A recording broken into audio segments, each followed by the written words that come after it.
Hello there. Hi. How we doing? Hope you're doing well. Hello. Thank you, Croc. Appreciate it. Hi. Alright, guys. We're live. We're here. Streamy stable. Surprisingly. Even though I'm in this room. And, yeah. We're not gonna stream long today. That much is clear. We're not gonna stream long today. That much is clear. Maybe like 3 hours. I don't know. Because it depends on the temperature in this room. Because I'm in a different room. And this room quickly turns into... Ever seen the lobster get boiled? That kind of thing. And then I'll probably disappear into the kitchen. Never to be seen again.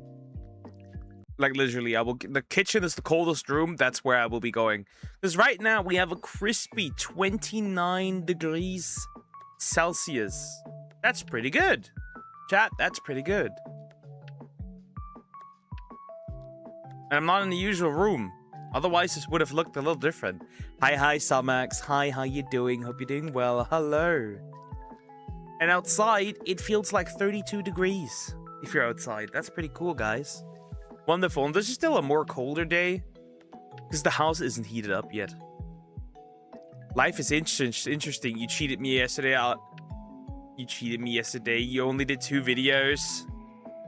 Buddy, I can't even upload as much as you want to suggest, big guy. You do know that, right? I only do 2 videos a day. Do you understand this? Half of the uploads per week would be yours, big guy. I'm doing well. How have you been? I'm great. Aside from the temperature, I'm great, right? And the problem is, like, I have my dog here. I can't increase the speed of the fan, otherwise you're gonna hear it. And there's that. It is warm. It is help. It is warm. I hate it. I hate it. Enough water here? I have plenty of water here. No. Yes.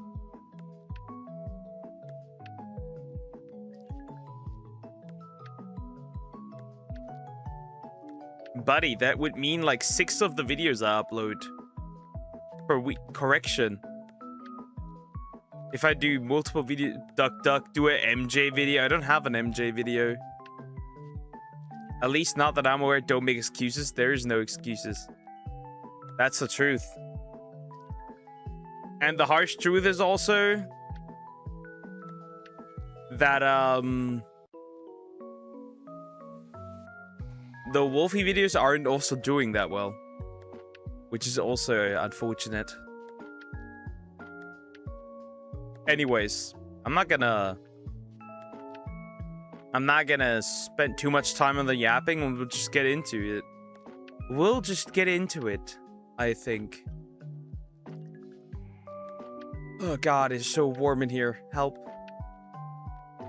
Yeah, maybe 3 hours and that's that, bro. I ain't doing more. I am dying. I am dying. But aside from that, it's pretty nice. I also put a Coke Zero into the fridge. Usually I shouldn't drink those, but I got one for free when I ordered the pizza, so I might as well, you know, put it into the fridge and have it cold. And then just, yep, straight up in it goes. Anyways, we'll switch over here. Yoink. Now over here. Help. Yeah, we'll go through a few videos. I have a few shorter ones, and that's that. Legit, that's that.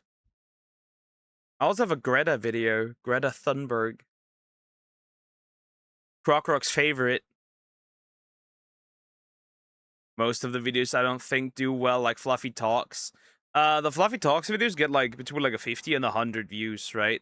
The fresh videos can also go nicely up to like 200. I think the most recent fresh video I did, let me see.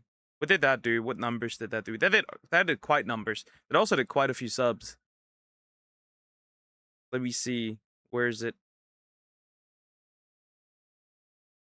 That has like over 500 views right now. Not a lot of likes. But like, let me see. 5 subs. Well, let's look how long this is. I was pointy fingers. Let me see. If you ask me this sweetly, the sweet apple, I might. Holy fuck.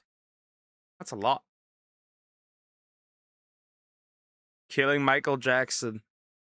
That's a long one. That's so weird. No one knows fresh. Yeah, it's interesting. It's interesting. Wow, that's long. I might not do this today, but another time. That's long. That's like almost 1.5 hours gone. And cringe vertical shows if you can. Those are long. That's a long one. I guess I could do that. One of them, at least. We'll have to pick, because that's a long one. Do it in 1.15k, 1.15 times. Can't you, duck? That will still be about 40 minutes. Even at 1.15, that's still about 40 minutes. That is still a long one. I'll do one of those two, and that's that. I'll do one of those two.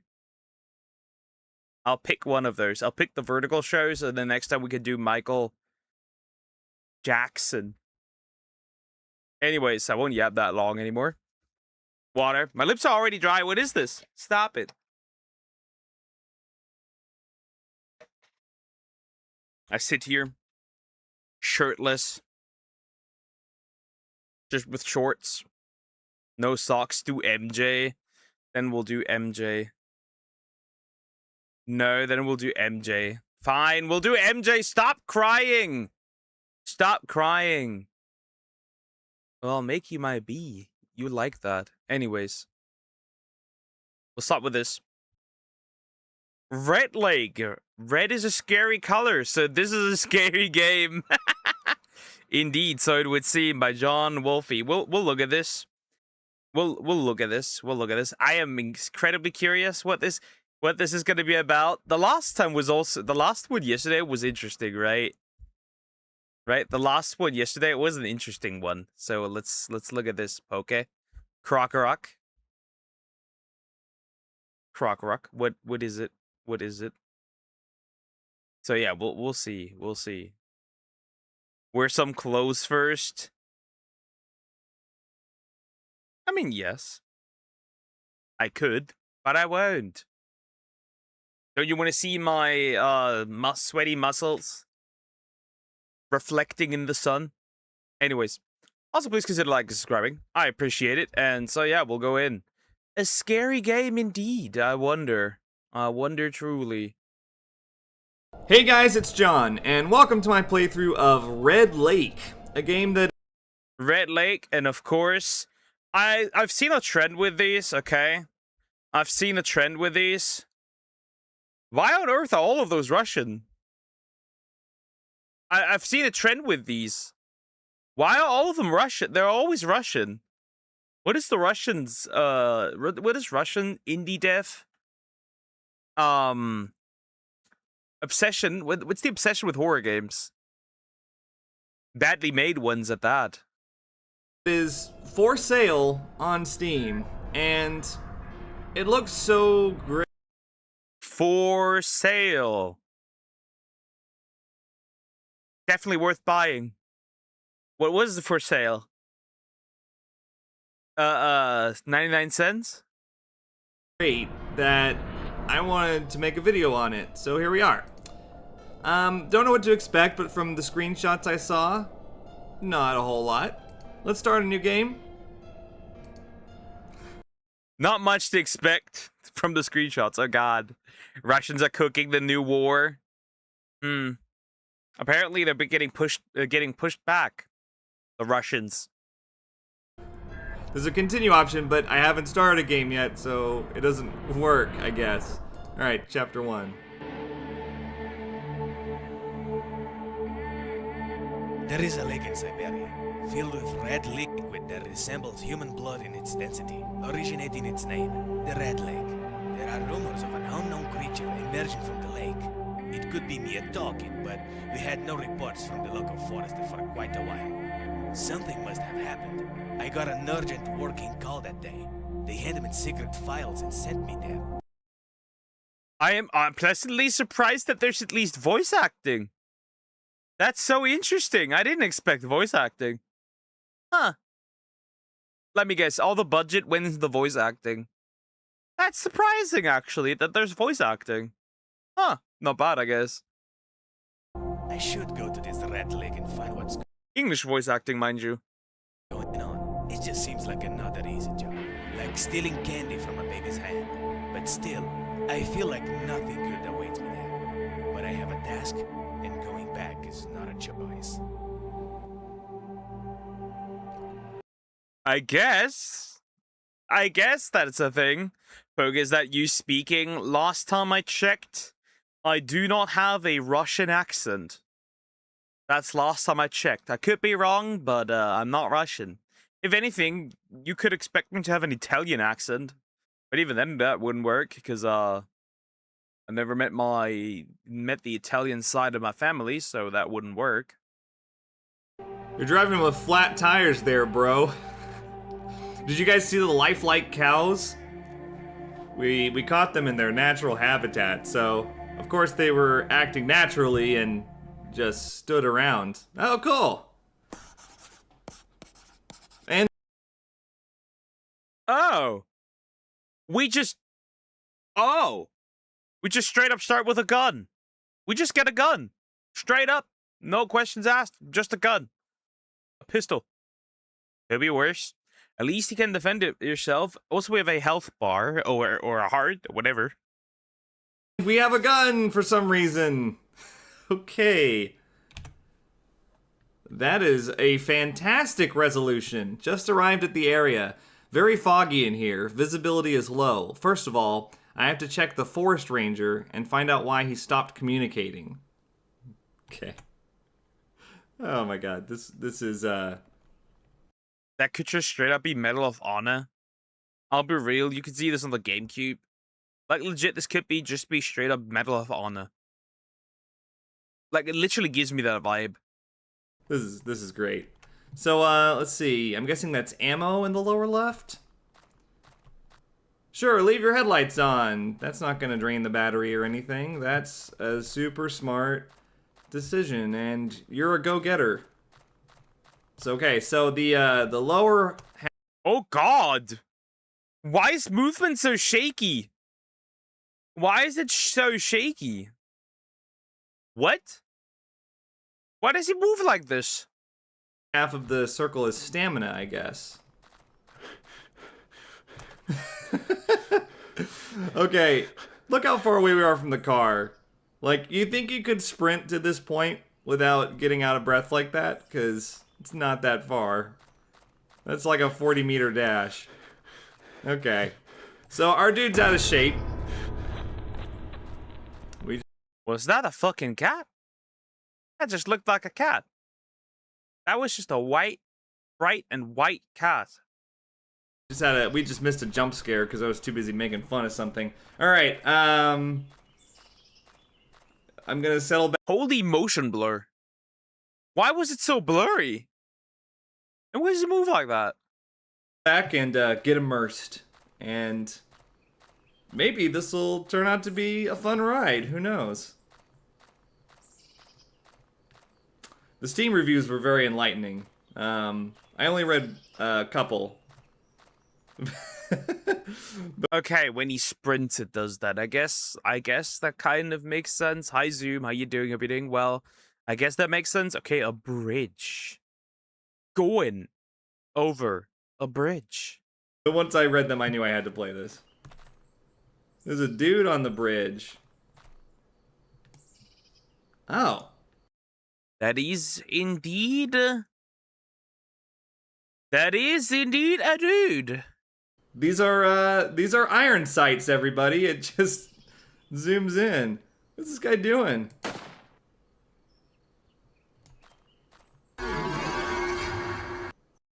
Okay, bro. That got me. The Russians are proud of this, indeed.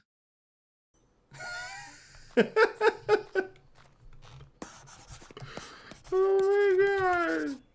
What the heck was that? I have been warned that some objects and places can cause hallucinations. Maybe this is such a place.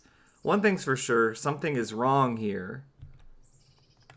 Yeah, maybe don't cross the broken bridge. I mean, I'm no expert, but... And jump on it. That seems like a surefire way to die. To go someplace where you shouldn't. Keep out. Another case of... Well, another case of keep out, but are we really going to keep out? That's the question. This seriously looks like a game from 2005. It does look like a game from 2005. I straight up said Medal of Honor. Straight up, it just gives that vibe. A fantastic resolution. Okay, oh, I have a flashlight. The flashlight is the top half of the circle. Oh, there's a little icon there, like the footprint down at the bottom, but it only appears when you turn on your flashlight. So that doesn't make a whole lot of sense. So, where's my health then? I assume since this is a shooter that I would have health, right? Wait, what happened? Oh, Oh, he's gonna die, isn't he? It's running towards him. He is going to die. Whatever that is. A wolf? clicked out of it. Oops. Dude, he's like limping his way over to me. He's so cute. That's a dog. But when he came running, it was much faster. Did he injure me? I actually have no idea. Okay. Well, moving on then. It's like a Resident Evil dog right there. Oh my god. I don't know what engine this was created in, but I'm guessing it's one of the free ones.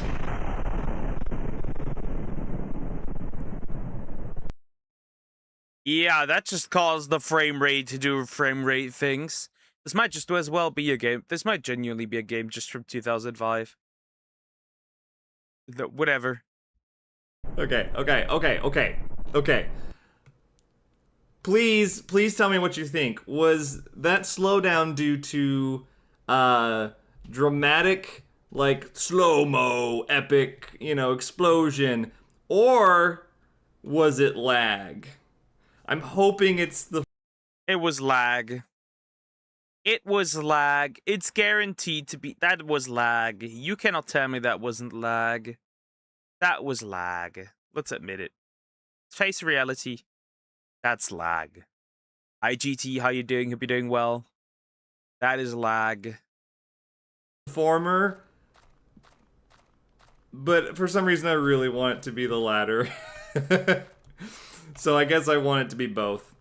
I want it more to be the latter because I think that's more funny. Look, he's like limping over here. It's not really that intimidating. The firing rate is atrocious on this gun. Wow. It's like firing off a trebuchet. Jeez. Okay, look at how he died. Poor guy. Oh, hi! What? Okay. The control in this game is a little strange. Did he just like flip me up in the air just now? No, you just jumped on top of the goddamn dog, and then the goddamn dog just like, you just couldn't hit him anymore. You just jumped on him. Oh, you guys, this is gonna be so great. I'm so excited. Okay, let's see. Any more? That one kind of snuck up on me. Looks like there's a well over here. Oh my god! Their vision is outstanding! Indeed. The fact that it can seem like this is interesting. This is so peak, bro. This is straight up. This is what you do when you're indeed unemployed. This is what you come up with. This is what you cook when you're unemployed. You cannot tell me anything else. This is what happens.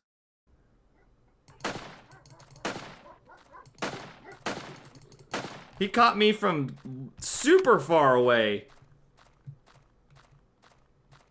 Okay, I guess we just gotta be careful. Watch out for... Also, does he have just infinite ammo? Or does he eventually run out of ammo? Because that's also another thing. For that, then. What's going on here?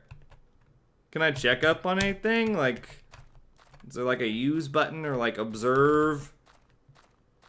Or anything like that? I mean, I would assume it's E, right? Oh man, shit went down in here. Look at this. Look at this lovely home. You got a chair and a couch. Guys, do you think the same thing that I think? Guys, do you think, are you thinking of the same thing that I'm thinking of? Do we think about the same thing? Do we consider the same thing? There's a chair and there's a couch. Do we think about the same thing? I think this might be a this might be where the cooking is going on. Anyways. And that's it. What a wonderful place. Oh, and of course you've got trash. But somebody broke in because apparently they don't like the fuckers who live here. You got a whiteboard. You know, for is this a classroom that someone sleeps in? Oh, wow. Somebody really hated this guy. Poor dude. Okay, so E is the prompt. Press key E to use. Oh, okay, that's ammo. Wow. There are 2 pillows here, so maybe he had a roommate. Ooh. Textures. Man, this game is awesome. Well, that's a new one. I love how when you look up 3 random horror games, John Wolfe name is the first that comes up. Though that does kind of make sense, doesn't it? Like, to me, that does kind of make sense. That's kind of logical. Right, that makes sense. He's the one doing it.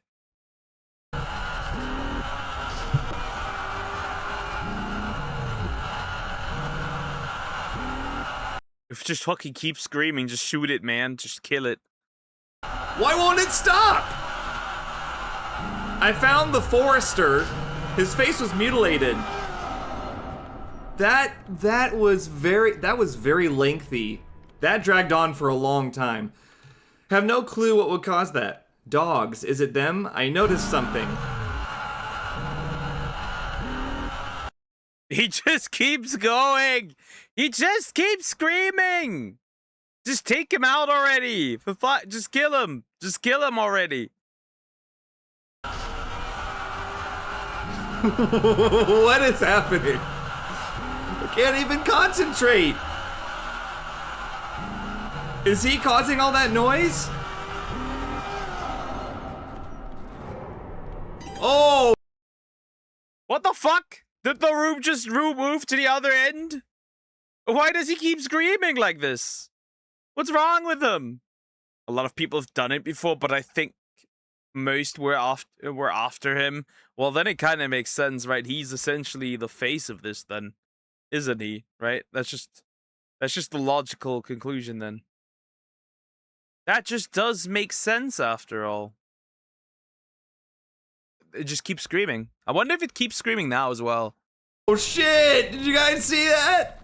Oh my god! Let me read this first. They have some black substance on them and their faces look horrifyingly twisted. Could it be some infection or virus that did it to them? Perhaps. And anyway, I need to be careful around here. Dude, you write like... Poke, shut up. You're so loud. Shut up yourself. Dickhead. Interesting. That's just... That's so interesting. So move to the other end of the room now. Where's this going? The most useless notes I've ever seen. Oh, they really don't want me to get to that computer. How is this happening? Wow. Some really important files. So to recap, this guy has a bed. Those are the Epstein files, guaranteed 100%. Bed, a couch, a chair, a whiteboard, and a computer, and several tables with ammo clips on them. And that is it. Dan, if you come here and I will not be in place, be aware that the gate near the... Dan. Isn't that the most common Russian name, guys? Dan. Isn't that the most common one? That computer looks ancient. That is indeed an ancient computer. No doubt about it. But Dan, what a common Russian name. bridge replaced with the new one. I'll leave the key here. Tyler. Oh, that one that said keep out? New record in the note. What happened? Why is it all dark and shit in here? I found keys from the gate near the bridge, and this gate leads straight to the lakeside. It looks like... What is the music I'm hearing? Poke Edge, if it actually wasn't a thing when this was uploaded. They could still be on there! I have no choice but to go there and find out about those tall tales personally.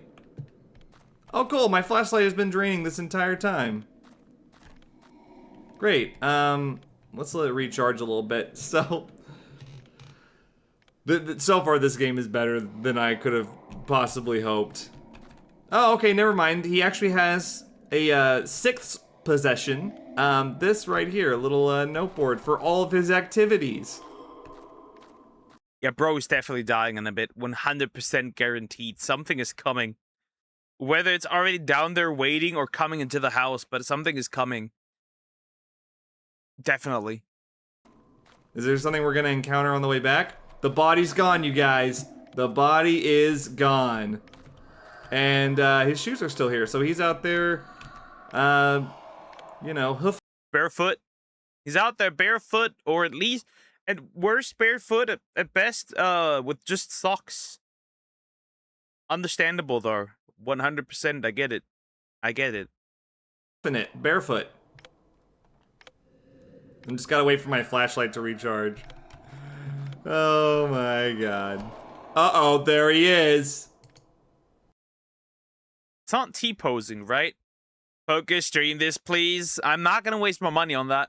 So is he T-pose? It's not T-posing, but he's standing there menacingly.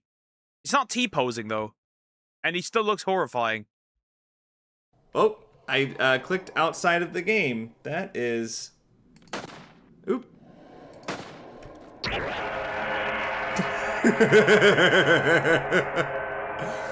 Oh no, he's on the ceiling now! Huh? What is this game, bro? Why make this? Chat, why make this? Why fucking make this? That's diabolical, bro. It is so warm here. Oh, look! It's a... What is he doing? What is this? So he was standing in the, like right there, right? Then he was glued to the ceiling, and now he fell through the floor. His life's interesting, indeed. This is terrific! What? What? Wait, this is a trap. What is going on? I'm almost out of flashlight, so I'm sorry. We'll have to put this on hold. I don't know what sort of... Put this on the hold? That's unfortunate. I want to see more. Magic rechargeable flashlight this is, but it's fascinating. Oh look, he was digging a tunnel and stuff. Man, we have to be very judicious with our flashlight use. Oh my god. Oh. It got me. That got me as well. That got me. Shit, that got me. Fuck, that did get me. Shit, that did indeed get me. Wow, that did get me. The goddamn things. Poke used all the oil to make this. Oil? Okay, bro. Oil. The crazy barrels got me. Wait, was there something back here? I want to read more notes. If there's one thing I need more of in this game, it's the notes. So, hang on. I'm sorry, it's just, you know. That's a really dumb system, I'll be real. Hey, maybe whoever made this could work on this so it doesn't, you know, it can't be that horrible, dude. Hi, Chris Claudio, how you doing? Are you doing well? Hello. We gotta wait. So this looks Unity-ish, right? Like the flashlight looks very Unity. I have no idea. Oh, is there a mirror in there or something? Yeah. Oh my god. Yeah, now it's like the joke's over, right? The joke's over. We can see that this person likes to use barrels for shock value, scare value, whatever. This place. What? Where are we? There's a well over here. It's like blocked off, completely useless. It's a well, but it can't do anything. Well, I guess he expected he could go inside the well. Well, sadly, that's not the case. This is super scary, the ambiance. What was that? I thought I saw something in the corner of my vision. Guess not. What are these things?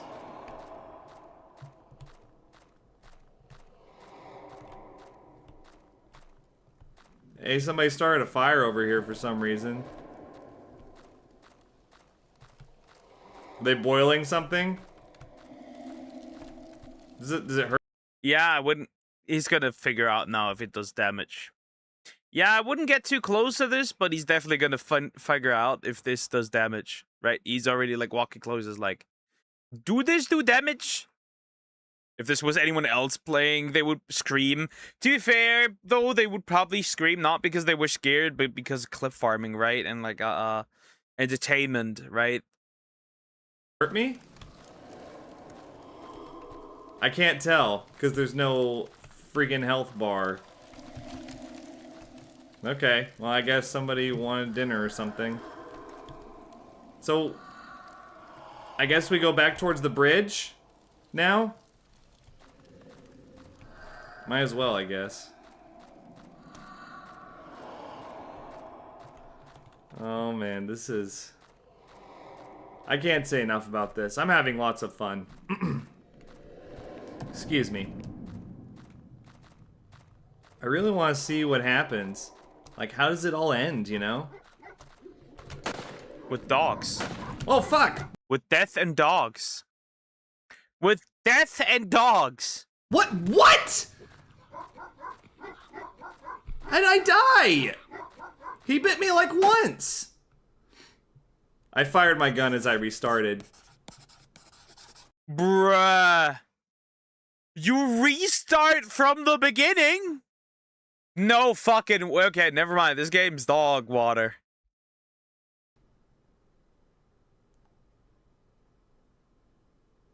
Yeah, he just realized in his face. He was just realizing, bro, wait, we're starting again? What? Oh. I need to be a bit careful with the music here. Because I don't know what he uses here for the outro. But, well...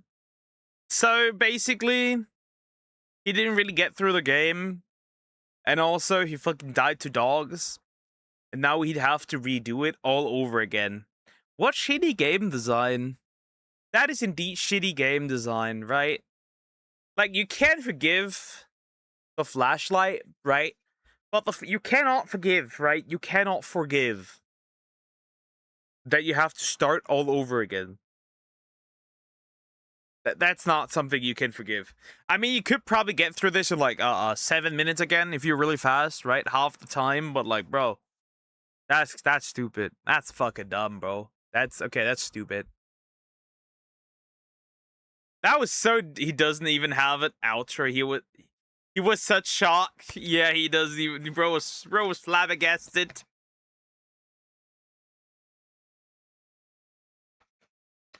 Understandably so, though. Understandably so. I'd be flabbergasted as well. What?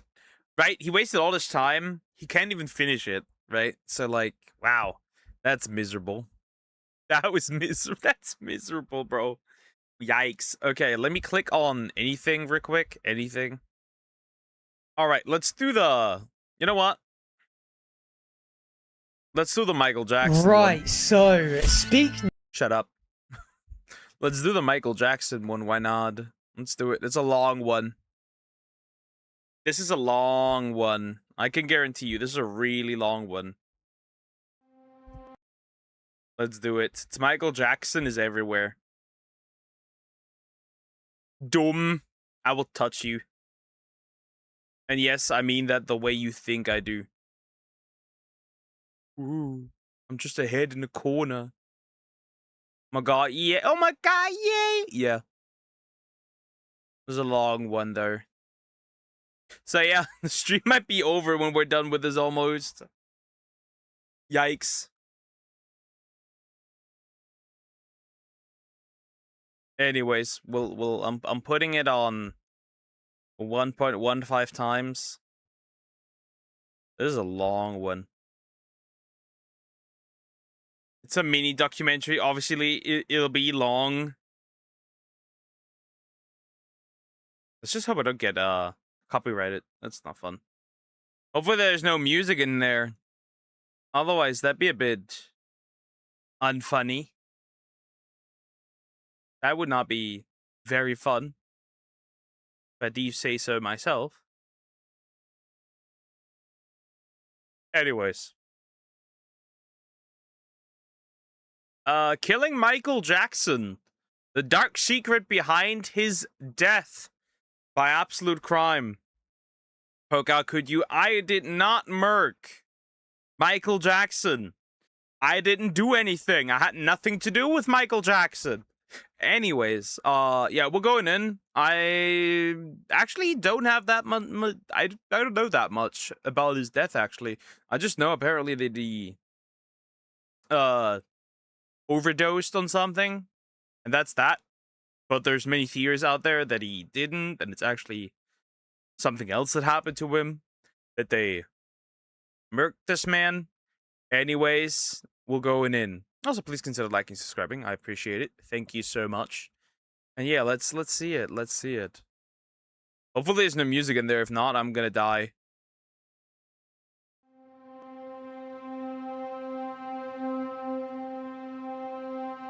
In June 2009, Michael Jackson was in LA rehearsing for a major... Duck, please survive this. I will be trying. But I obviously can't guarantee anything, but I will be trying. Oh, but he did. You can't really do anything, right? He did. The question is, was it really just... Right? Was it sewer slide? Or, was something else behind this? Who knows? 51 isn't that old. That isn't that old, obviously. And also, like, it would be, like, right? Essentially the greatest star on the planet around that time. You get there, right? And you realize it is Michael Jackson. What do you even do in that situation, right? You'd be so flabbergasted. What do you even do in that situation? Right? What do you do in that? Like nothing, right? You can't do anything. Because that's just shocking. Well, he was alone, supposedly, allegedly. So, like, how would you notice, right?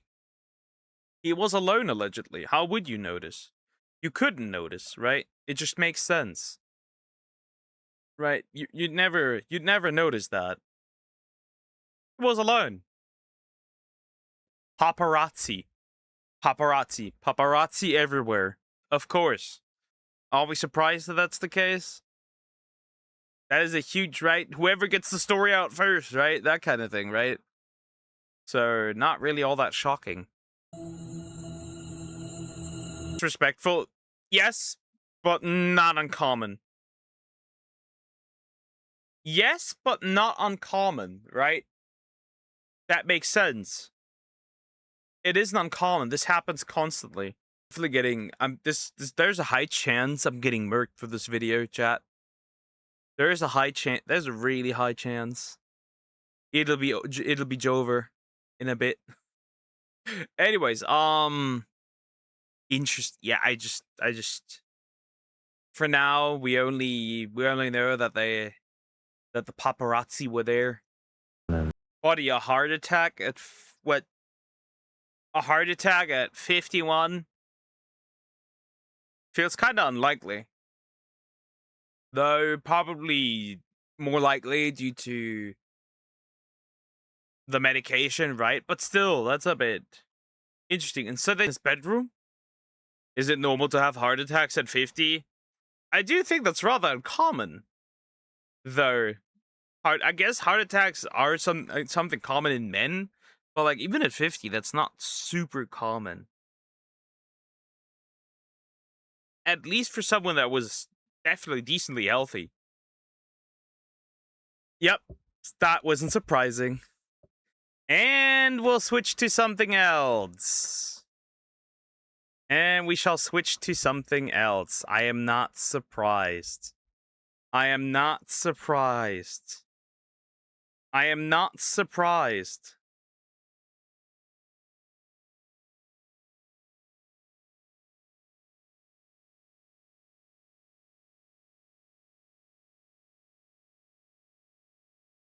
We need to wait.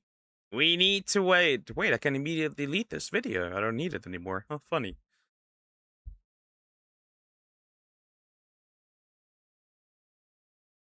Lucky me. I love YouTube chat. I love YouTube. I do. I love this platform indeed. Huh. That's not funny.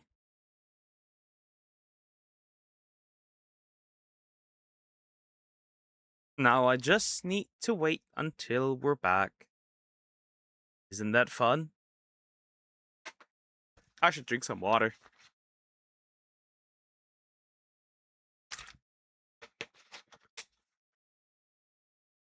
And all there is to it.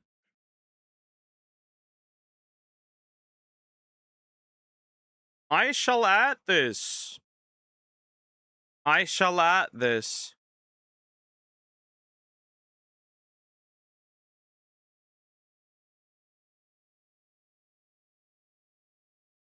I shall add this. This channel to the list of channels that I cannot watch. That is all there is to it. I will add this channel to the list of channels I cannot watch. Isn't that fun? Ain't that fun? Isn't that fun?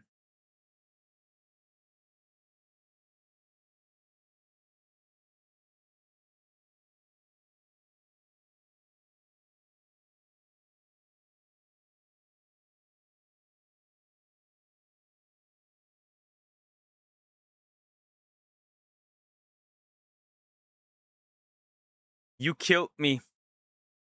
Somax, you killed me. My god, you are back. Hi. I put the channel absolute, what was it? Absolute crime on my do not react list. So that's nice. Well, now we can do this one. Cool, I wasted 12 minutes. Isn't that nice? I deleted deleted what I recorded immediately, so it's fine. Anyways, I guess we'll do this one instead. I guess we'll do this one instead. Well, you are revived, but that channel lands on the block list immediately. That channel is now on the block list. Because, yeah, every channel I get nuked by immediately lands on a list that I have. Anyways. Let's hope I don't get copyright struck for this. I have to probably immediately edit that out after the stream is done. Ugh. Anyways, I guess we'll do this one instead then. At least you know it. That's a channel you don't mess with. Yep. Indeed. Anyways. The bizarre industry behind cringe vertical shows on TikTok. By the book Leo. We're gonna look at this. I am curious. We had a lot of, right? We do know the, what is it? The Chinese short dramas, which are essentially just the same. So now we'll look at this. Also, please consider liking and subscribing. I appreciate it. You're gonna end early, Duck. You can do it. Yeah, I think after we're done with this video, maybe one more and then it's over. So like 3 videos, sadly. Because that just ate up 12 minutes. Anyways, we'll go in. You've seen them. Yes, I've seen them. And now I've seen you. Please don't have anything in there that could punish me. Probably against your will. Those fated to the werewolf alpha or uncovering the... Honestly, I've not... The only reason I have seen those is because someone in my chat is into those. That's the only reason I've seen those, right? Some similar stuff, right? That's all there is to it. heiress mafia boss, or marrying my millionaire stepfather. Oh, sorry, I mean billionaire stepfather. Not a millionaire. No, we only take the billionaires. Those like 1 to 2 minute vertical TV shows. You mean like those that essentially were banned by China because they found that it made women delulu? Isn't that what it was? Shows that you get recommended all over your TikTok or your Instagram. There's a bazillion different apps that create vertical shows like this, like Real Short, Good Short, Drama Box. Really tropey, cringy, poorly written shows that are clearly made for mobile consumption. So poorly written that it's honestly kind of funny. We know who the target... Just say who the target audience is. It's women. It's always been women. The target audience is women. Let's just go through one of the most popular websites for these vertical shorts, Real Short. Just scrolling through this website makes me feel like I'm on Wattpad. CEO and the Country Girl. You divorced a genius heiress. Yep. That is definitely made for the women. That is woman content, indeed. My billionaire husband doesn't remember me. I feel like you could just spin a wheel and come up with like names for these kind of stories, like my CEO stepbrother didn't know I was a mafia queen. Something like that. That definitely exists. Out of my way, the reborn mafia queen is here. Oh no. The reborn mafia queen. I can't do this anymore. I can't do this. Stop. It's already this bad, huh? But Duck, you are my woman. Well, you submitted last night to me, so that kind of doesn't make sense, miss. That kind of doesn't make sense. I chose to become Arya Duck. Am I looking at Zooey Deschanel? In the country, I cut ties with the family and tried to become an FBI agent to fight for justice under a new identity. She's fighting for justice in like a cute little schoolgirl outfit. Oh, this is so Your Name at a Harry Styles concert. This whole outfit with like the shaggy ponytail. Oh no, someone's getting bullied. Get away from her! Arya Duck. You've got me. This isn't like school, but you can tell that all of these chicks are grown women, right? You can tell all of these chicks are grown women. And dudes as well, right? Grown-up people. So it's just weird that that is even here. You know who I am. I wonder if she's like a bully character that we're supposed to dislike. I'm the mafia heiress. Are you sure about that title, Felicia? Because I'm pretty sure I'm the real Valenti heiress. Do you hear how I'm saying yourself? Want proof? I have a family crest tattoo. You can't fake. You want proof? Tattoo. Oh god, this is already so bad. This is already so fucking bad. Imagine if you're like a secret mafia heiress and you haven't even properly covered up your tattoo that gives it all away. No. She can't be the mafia heiress. The mafia It's your heiress. last chance, Felicia. Let her go or I'll expose everything. She knows too much. If word gets back to her father, I'm dead. She has to die. Whoa. Right here. Right here, right now. She's gotta go. Yeah, and of course that... Is that a... Are we sure this is like a glass to drink out of? This looks like a vase. Anyways, why is it here? Oh, what? Right now. No, look out! Over here! Hold this bitch down. We are 1 minute She needs to die right now. Hits her. She doesn't die. Wonderful. into this show right now. I understand that people get sucked into watching this because there's like a plot twist every 3 seconds. And people watch these shows without even fully So, what you're trying to tell me is that this is Cocomelon for adults. That's what...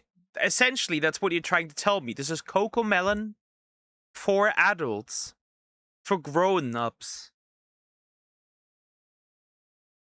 Rather interesting, I must admit. But it kind of is, yeah. It's kind of Cocomelon for adults. Makes sense. understanding why, saying things like, why was I seated for the whole 2 minutes? Or welcome to the weird side of the internet, but I can't stop watching. It's cringe, but somehow I can't stop watching. And the question is like, who writes these shows? Are they all just AI generated? Is it all just one company that owns all of these apps? And why can we not stop watching them even though we all know that they're really bad? In this video, I set out to figure out what is going on with these weird TikTok tropey vertical shows.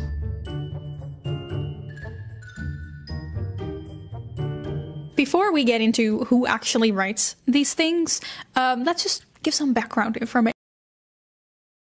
This is either dudes knowing that women will watch it, because again, let's face it, the core audience of these is the girlies, right? It just makes sense, right? The core audience is the girlies.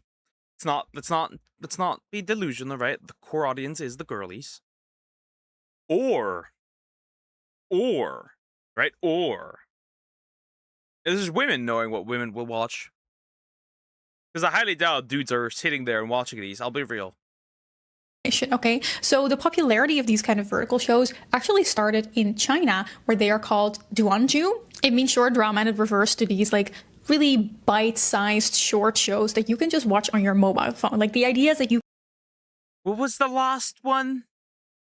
Wasn't the last one where we had like 3 dudes? And then one was just a random odd chick? And like her brother was also into her, like her half brother or stepbro. I don't know what it was. Stepbro, was it, right? I think that was the last one we looked at. You can watch these not sitting down on the couch in the evening, but in between waiting for your train, standing in the elevator, just a quick dopamine hit in your busy schedule. And the production pace of these Chinese vertical shows is usually extremely quick. Like they can crank out 100 shows a year. And I know these shows are like short, but if you actually like follow up all the episodes together, it's basically a full movie. And they crank out like 100 full movies every year. And people quickly caught on that these vertical shows make a ton of money, okay? This is what it says in The Guardian. In just 3 years, revenue for serialized short-form drama in China rose from 500 million to... I need a woman, and I need another dude. Yo, Salmax, Crockrock, we'll start short dramas together. We'll do it. We'll do it. You know? Both of us can be the hot CEO. And Salmax is just a damsel in distress. And we'll make millions. We'll make billions. We'll fucking make trillions even with this idea. I have it. We'll rot TikTok fully. 7 billion in 3 years. It's projected to reach 16 billion by 2030. That's crazy. So with the popularity of these shows in China, you saw a lot of shows also being made in English, either new companies popping up in English-speaking countries to create English vertical dramas, or these Chinese companies also creating like an English branch. Move over super well-written HBO shows. We are going into really bad werewolf romances when it comes to the media industry. And if you're wondering, how do they make so much money? Aren't they free to watch? Yes, usually these apps have a freemium model. So you can watch the first 10 or so episodes for free. And then for the next chapters, you either have to wait until you get it, like a few days, or you can pay to get it quicker. As you can see over here, like the first... Interesting. So let me see. So the first 8 episodes are free. And then from the 9th episode onwards, you'll have to pay. Or wait, I guess. First 8 episodes are free, and then you need to start buying with coins, which is just a way of, you know, it's just a way to make sure that you don't realize that you're spending real money. You need 60 coins, which is like 6 cents if you stick with this. But that means if you want to watch the whole thing, you're already down $25 for just watching one movie, basically.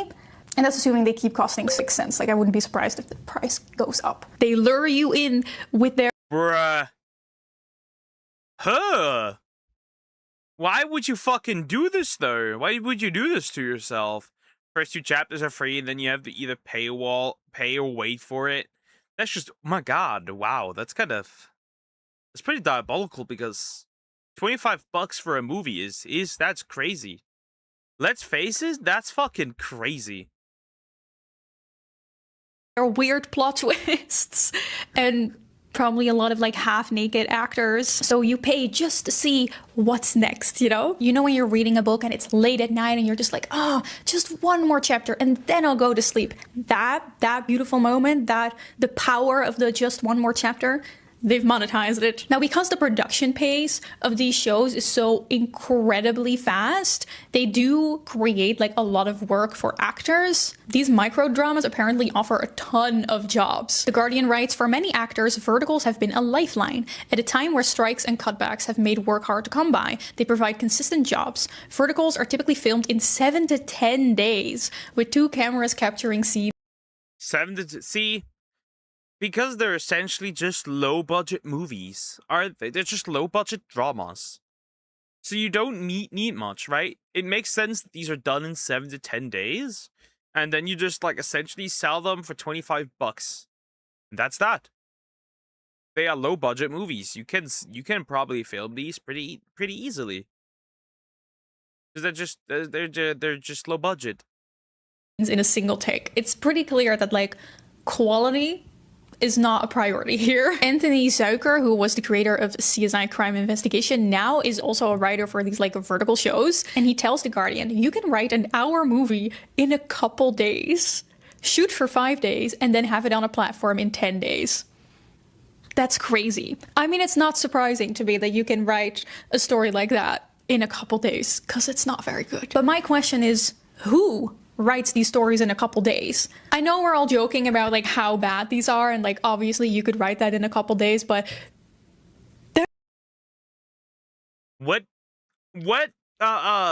see, it's not unlikely, right? It's not unlikely that these were made using AI, right? You can just like type a prompt in and get a script and everything and a story, or a prompt for a script, or a prompt for a story, and you write the script yourself, right? It's not that difficult, right? There's thought behind these stories. Like, are we sure there's thought behind the stories? Looks like no thoughts, head empty. Quantity, yep, they could just spam it. Makes sense though. They make it so that there are like the perfect hooks, the perfect plot twist to keep you watching. So who is writing this in a couple days? As in Hollywood at large, some are betting on generative AI, which Gamma Time, where Anthony Zuiker works, uses to suggest storylines based on viewer habits, though not actually to write the material. The hook writing we have a respect for and appreciation of, and cliffhanger writing too is human-led. So they are using AI to do research on what works well with viewers and readers. But it's still actual humans who writes these stories, which still leads me to the question, who writes this? Let's just start our search with Real Short, who is one of the biggest creator of vertical shorts out there. They are owned by Crazy Maple Studios. And at the Crazy Maple Studios website, it says, at the heart of our success is a powerful team of creators passionate. Passionate my ass. The fuck? At least there's still humans writing it, but but who proves that? See, those are just words. Words cannot be true. So where's the proof of that? Bro, passionate my ass. Passionate creators. I can't do this. About pushing the boundaries of storytelling. I wonder what that team of creators is. In an interview with The Time, the CEO of Real Short tells them that he created Real Short basically because he saw it was popular in China. This man was seeing money. He basically admits that his main focus was money and traffic. And these purchases, these like micro purchases that you make, are called impulse purchases. Something people do just to get a quick little dopamine hit, not because it's like a genuine mindful purchase or anything. But when asked if his stories are written by AI, he also says no. It's human-led. He mentions his editors, which made me think, okay, well, editors don't write, they just edit things that other people have written. So who writes it? And then he mentions that he also has a team of screenwriters. Now, I went to Crazy Maple Studios LinkedIn to see at their vacancies, their job positions that they have for screenwriters, and I found one. And it says, as a real short screen... I don't know, bro. Are we sure that AI is not making these? Passionate about werewolf sax. The werewolf saxophone.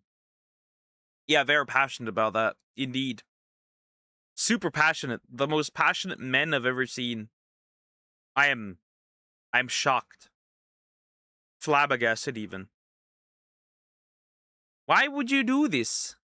Screenwriter, you will be responsible for reading web novels and adapting them into compelling screenplays. So they're not writing screenplays from scratch. Responsibilities. Read web novels to understand their themes and plots and use them as references for writing original screenplays.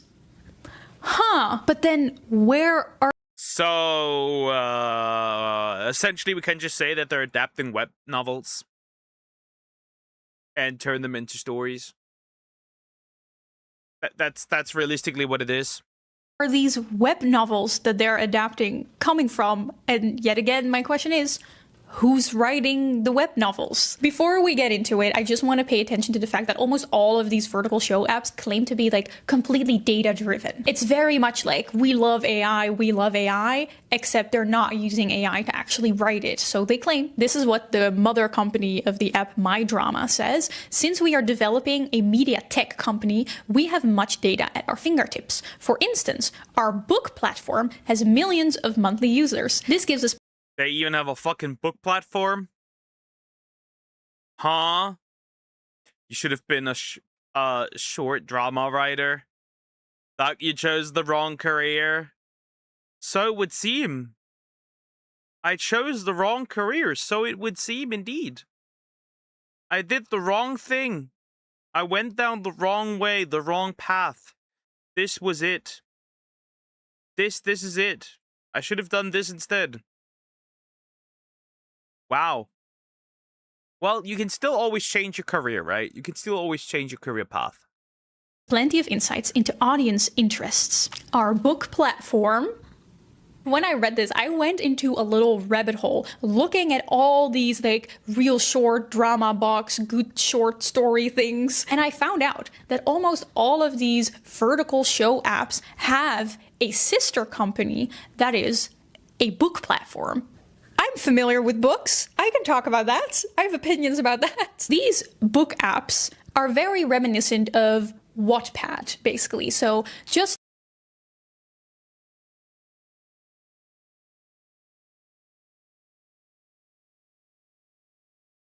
I'm gonna crash out. I'm gonna fucking crash out, am I not? The pictures are definitely AI gened, right? The pictures to the books. By the way, audio available. So, to summarize what's been going on here.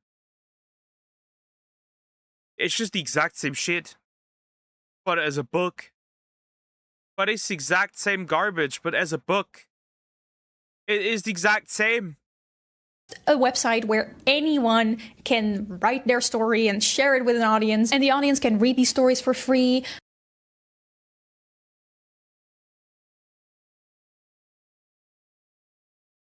The Grumpy Next Door. Wait, what? No. Is this guy hack maxing? Anyways, off limits to fate. My alpha, my sin. The Wrong Carter. A contract marriage romance. Take the reins. The $1 Million Virgin. Comment on them, respond to them. Offsite arrangement. Favorite them. It's very much as if you're 16 and you're writing your first like werewolf mafia story. Just like Wattpad, all of these stories are just full of tropes. They're all about werewolves and vampires and not like other girls' main characters. It's corn. It's corn. All of it is corn. It's just written corn. We need to ban women owning pencils or keyboards. Characters that, you know, are probably falling in love with some kind of rock star. It's very reminiscent of fan fiction, except it's not fan fiction because they are original works. And people often say that these like vertical shorts really feel like shitty Wattpad stories.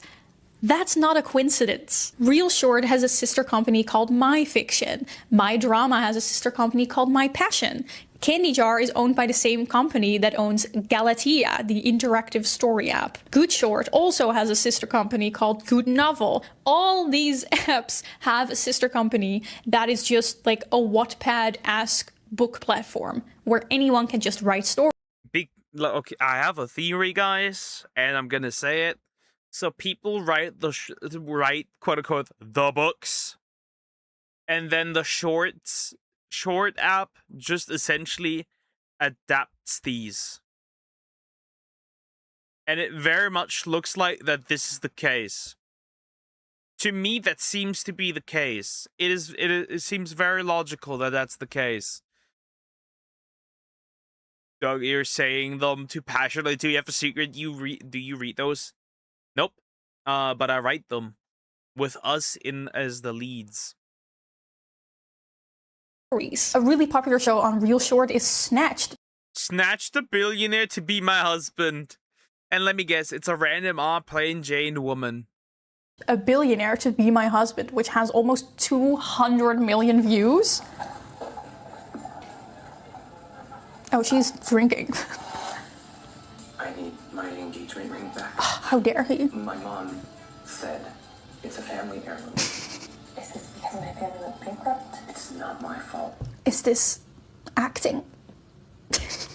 Your dad committed suicide. Oh. Look at you. Oh my gosh. Father. The dialogue in this is so bad.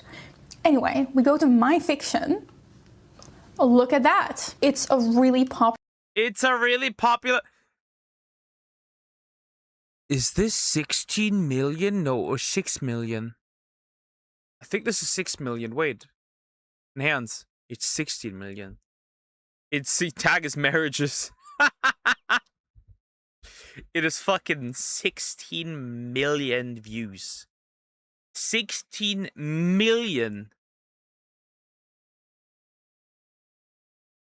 16 million. Had to come to sub, like, comment, because I don't want Krog eating my cards. New. Hi, dear! He is alive! How you doing? How are you? The lost son has returned! Oh my. Look at that. He's alive. I'm shocked. That's cool.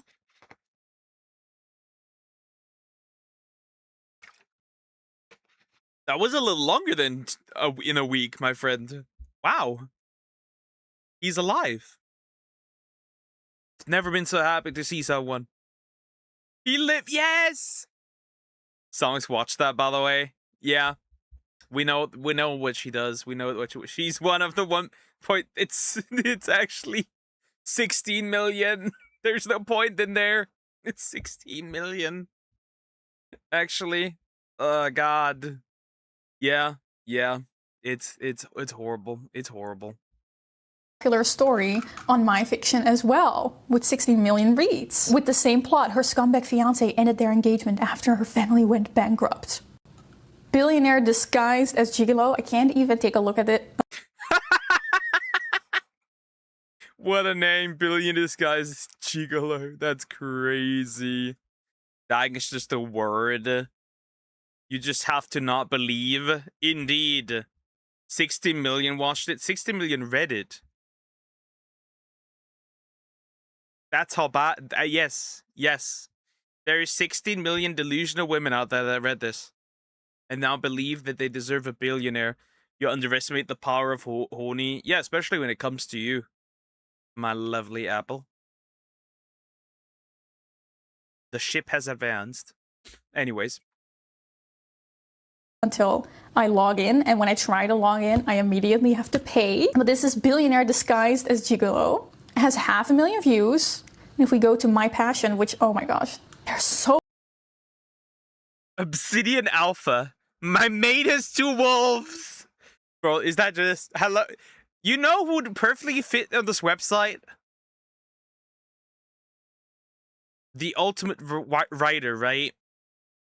The best writer in human history. Qua Mills. Alpha Maximus. The President's secret daughter. The chosen Luna. Alpha's unwanted something. I need to go again. My eye hurts when I look at light for too long. I'm transforming into an actual deer. Take care, deer. Quick recovery. Hope you recover really quick soon. Take care, big guy. You are missed. Take care. What else do we have?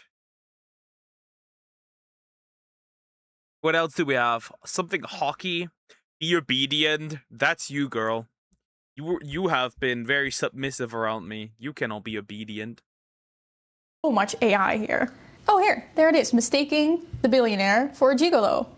There we go. Again, her fiance betrays Charlotte, and this girl's also called Charlotte. It's the same story. Now, at first, I really thought that maybe all of these stories would also be written by AI, but you can submit stories just yourself. Here, submit your story.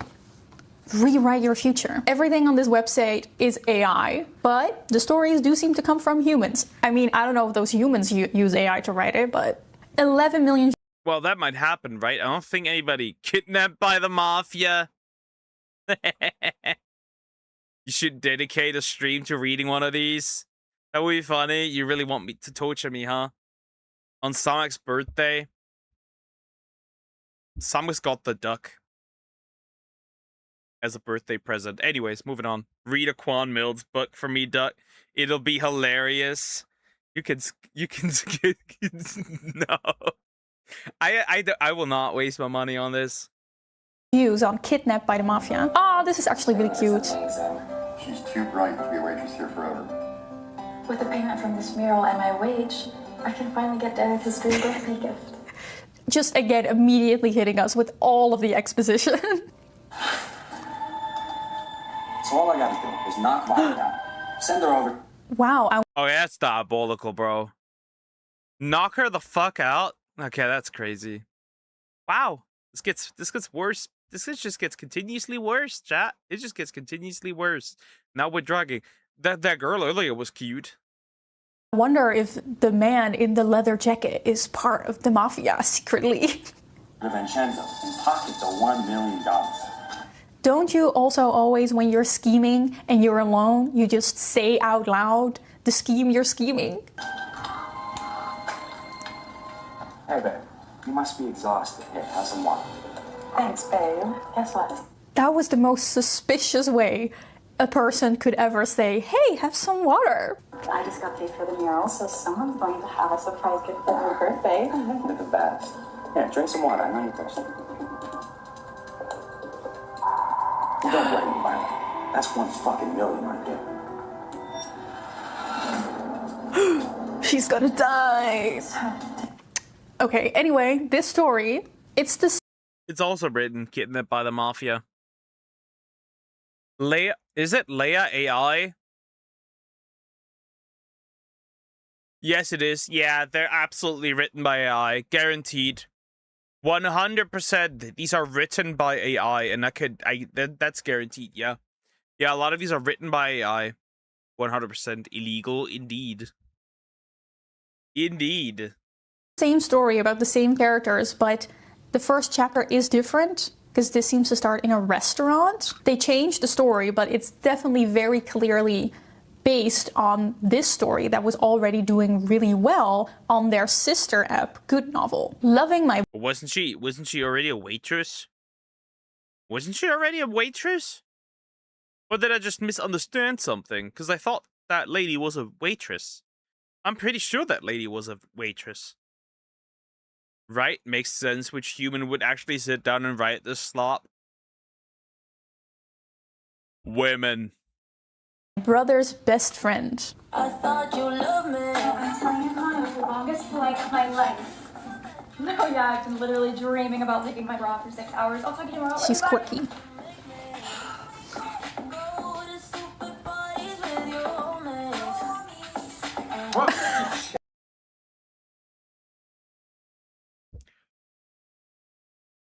It must be okay. Maybe, what? No. No. Yeah, of course. He comes in. She's undressing herself. Okay? She's undressing herself. He comes in, gets shocked, and drops the towel. Of course. And now she just falls in love with him because she has seen the Mega Cock 3000. No. Oh my god, why are you in my room? Wow, do we need to blur Did I this? came to your room before Taco Bell just because you were just No, I mean, yes. Go away. Just like leave immediately. What is going on? Oh my gosh. Anyway, we can find this exact story on Gal. Loving my brother's best friend. Maybe the brother's gonna jump in as well for the love. Who knows? Loving my brother loves loving my brother's boyfriend. Whatever. How could people write this? Why would you write this more so? Why would you sit here and write this? Galatea, their sister app, which has almost 2 million 2 million reads, 41 chapters. That's evil right there. reads here. So Galatea is a website where you have to pay to read these stories, but they also have a sister app for free stories called Inkit, and there I can find the author. This exact story isn't available for free here anymore, but here on Inkit she's talking about how Candy Jar adapted her book. So the original story idea comes from her, just a random writer on Inkit. All these vertical short applications just funnel the stories that do well on their sister Wattpad apps. And this is where a lot of their popular shows found their beginnings. The My Drama website also says that they... Well, everything that begins has an end. And you know what, boys and girls? I require an end. Holy fuck, is this warm in here? I require an end. Right? There's a beginning, so I need an end. End it.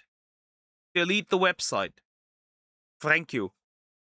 mostly adapt books. Successful series often hinge on book adaptation. Inkit, which owns Candy Jar, shows the pipeline pretty clearly on their website. If your story does well on Inkit, it may get published on their interactive story platform Galatea, and if it does well on Galatea, they may turn it into a vertical show. So no, these stories don't really seem to be written by AI. They are written by just regular people. Regular people that are probably sitting at night at like 2 a.m. writing their little fantasies. Like, these are the stories that I used to read on like random forums on Go Supermodel that went on forever and were all about like random pregnancies and like breakups and everything. It's just that. It's just those types of stories. Like the random stuff that you read in the middle of the night and you know it's just some young woman who is writing it at 2 a.m. as well. Those stories, that's what they're adapting. But of course, this whole publishing pipeline is super AI and data driven. Let's take a look at Inkit. This is a free app where anyone can... Free app, indeed. Don't hate the player, hate the game. I hate the fucking system. Take it down. Doug, would Legal Mindset nuke you? Nah, Legal Mindset would not nuke me. Legal Mindset does reaction content himself. published our stories that Inkit then analyzes using data science to determine which of them to take to the next level to produce longer works for its separate paid app, Galatea. The company has 7 million users, aka readers, and a community of over 300,000 writers. That is a lot of writers and stories that you can mine data from. If you go on the Inkit website, they're all about like, we are here to like uplift writers and uplift authors. That's a crazy concept, right? You get the writers so you can farm them on for paid content on another website. I hope at least the writers, quote unquote, get paid if they are the writers, in fact, which likely they aren't. But if they are the writers, I do indeed hope they get paid. Like, actually paid, like, a lot. And help writers. But then if you go to their LinkedIn, they're all like, leveraging AI and predictive algorithms, Inkit discovers unknown stories and turns them into blockbuster hits. By examining reader engagement and behavioral data, the publisher has been able... Blockbuster hits? I don't know about that one. That's very interesting. able to establish a particular impressive track record of identifying future bestsellers. Inkit has really nice graphs where even the writers themselves can see exactly where readers stop binge reading, which chapters they get stuck on. So this is not just about adapting the most popular stories, the stories that get the most views. Like, this is very specifically about using data science to analyze which stories have the highest reader retention, the stories that are binged the most, the stories that are the most optimized for catching someone's attention and, you know, making sure they keep reading and keep paying. I would say this is not about writing good stories at all. This is just about writing whatever story can grab someone's attention the most. It's no surprise that you can't stop watching these vertical shows because they've been optimized to grab your attention. All these vertical show apps seem to have a similar business model. See which tropes and stories work well on their book app and then adapt those into shows for their show app, and analyzing the stories to figure out what works well to create the most attention-grabbing, plot-twisty story out there. So no, these stories are not written by AI. They are written by regular people and then adapted by... I don't know about that one. I don't know about that one. They might still be AI. That name was suspicious. I've caught on to that. Leia AI does not make sense. That it. Why do you have? Unless it's like meant as like the Japanese eye. I don't think it. I think it was definitely meant as AI. I do think so. Like, right? I do believe so. That was meant as like the word AI. Artificial intelligence. Regular people. Even the CEO of Real Short admitted this to Time. If AI could write content and make money right away, I would do everything with AI. Wow. Isn't that great that you know that the CEO of the company that you're writing for would immediately replace you with AI if it could?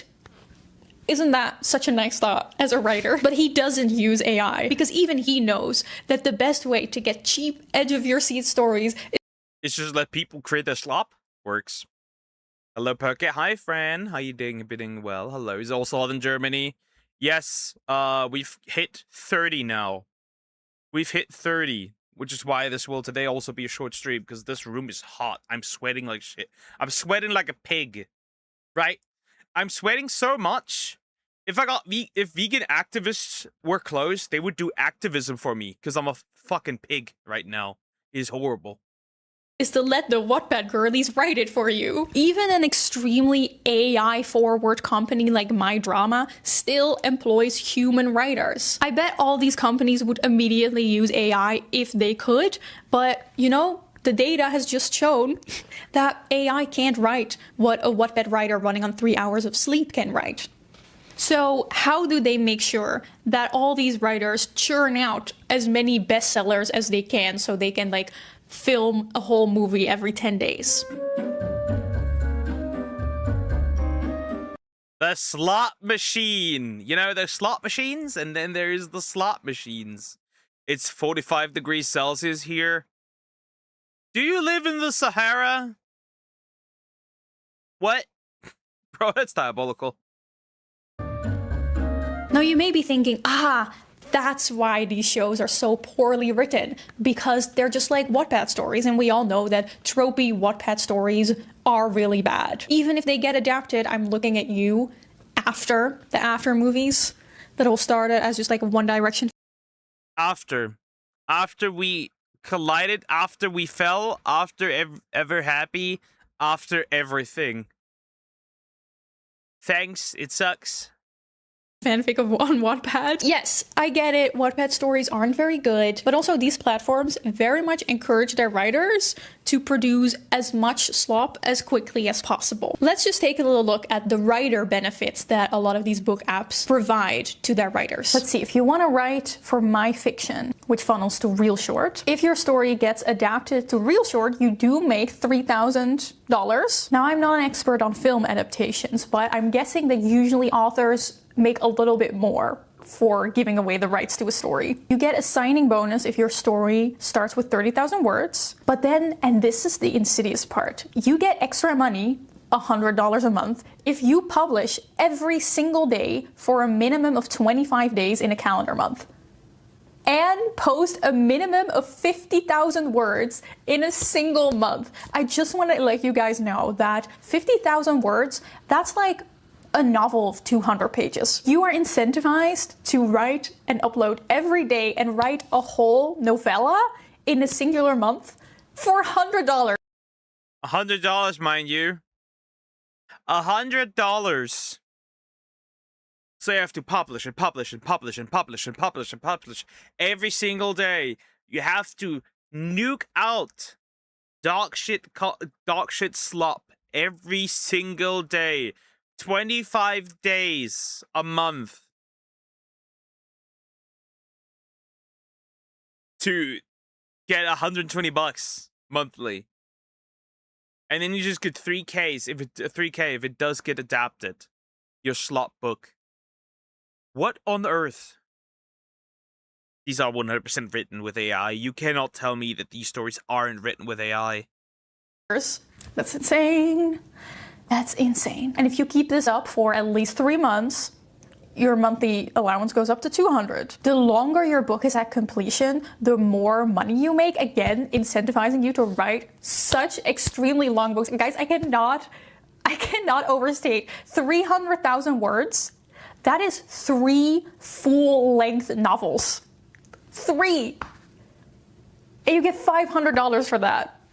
It's so clear that they're trying to encourage the writers to write as much and as often as possible. Just churning out writing as if you're a machine. It's interesting that they use words like bonus as if this is like a generous extra that they are giving you instead of, you know, a normal to be expected payment for your work. A pretty low payment, that is.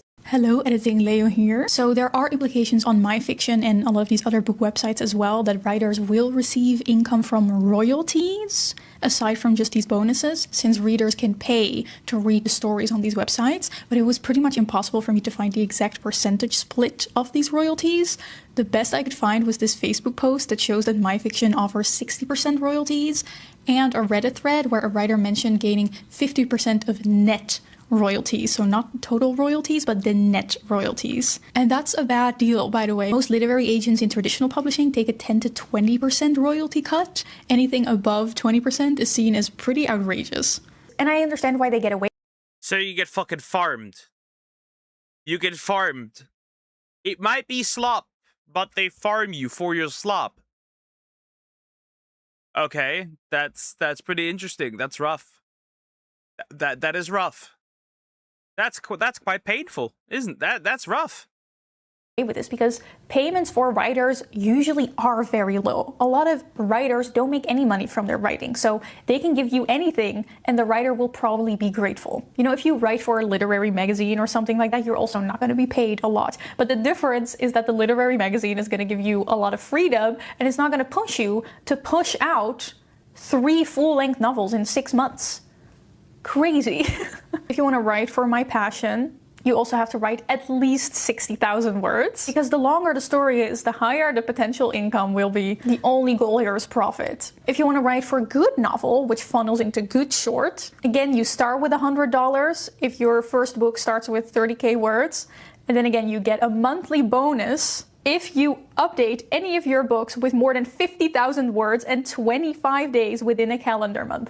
May I remind you again, that's a full novella. Every single month, you get $150. You get more money the longer your book is. They want you to be writing books that are 250k words. That's 2.5 full that's almost 3 full novels. The ultimate reward for the best written novels that reach 300k words within 6 months gain $1,000. Wow. If you write 3 full-length novels in 6 months, you get $1,000. And yes, I know that there are a ton of published writers that would love to. I don't know. That sounds like exploitation, if you ask me. That sounds like being exploited, if you ask me. In my humble opinion, you are being exploited here at best. That is my humble opinion. You are being exploited if you are writing for these platforms. You're getting exploited. 100%. They farm you for money. Like that's just a fucking guarantee. God damn. That is so little. That is so little.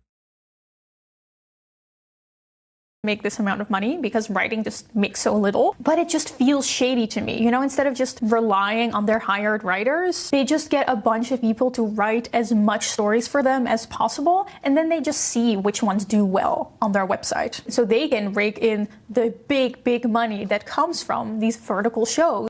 So practically anything goes, and you just pick what sticks and turn that into a story, into a short drama. Or into a movie in this case, because that's what it essentially is. That are created out of these stories. And sure, the original writers do get paid for that, and this does seem like a nice opportunity for them, but I don't know, to me, all of this just feels really shady. They're just turning writers into profit machines. Inkit on their website really markets themselves as data-driven, but also helping authors to write better and reach a bigger audience. But there are so many things in their UI design that are clearly there to nudge authors towards doing what they want, basically. They have an app that shows you how consistent your writing is, encouraging you to keep writing on a streak. I'm just gonna show you the CEO of Inkit sharing this app for the first time, and like the words, just the way that he words it, to me, is so manipulative. This chart shows your publishing cadence and highlights exactly where you can level up.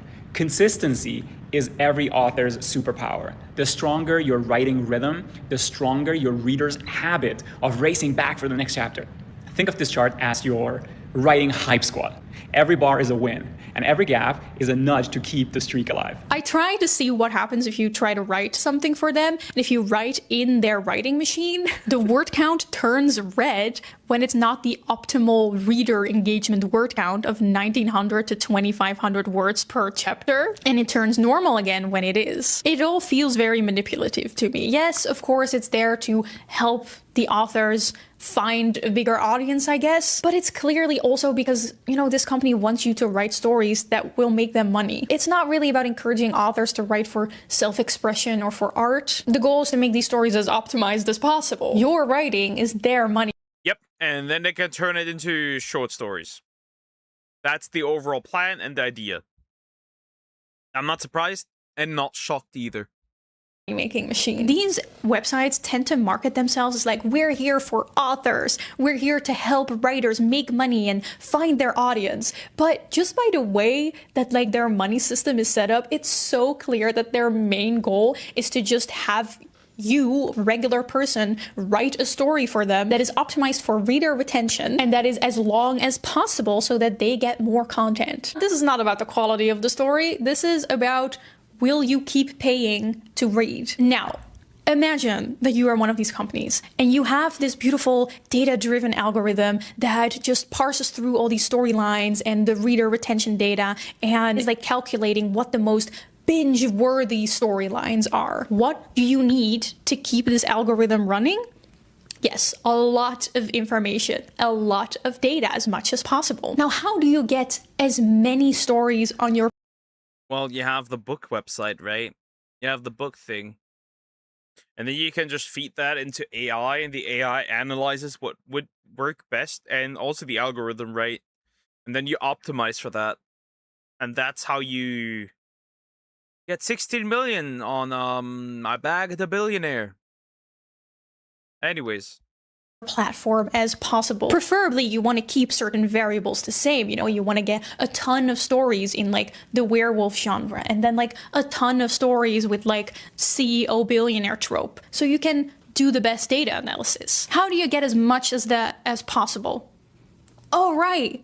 You organize writing contests. Oh my gosh, I'm getting full whiplash every time I look at this website. $100,000+ Doing me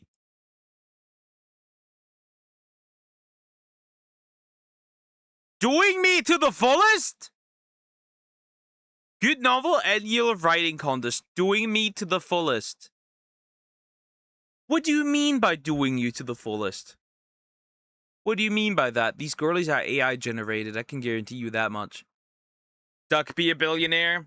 I would love to, but life's cruel. And so is the apple. Anyways.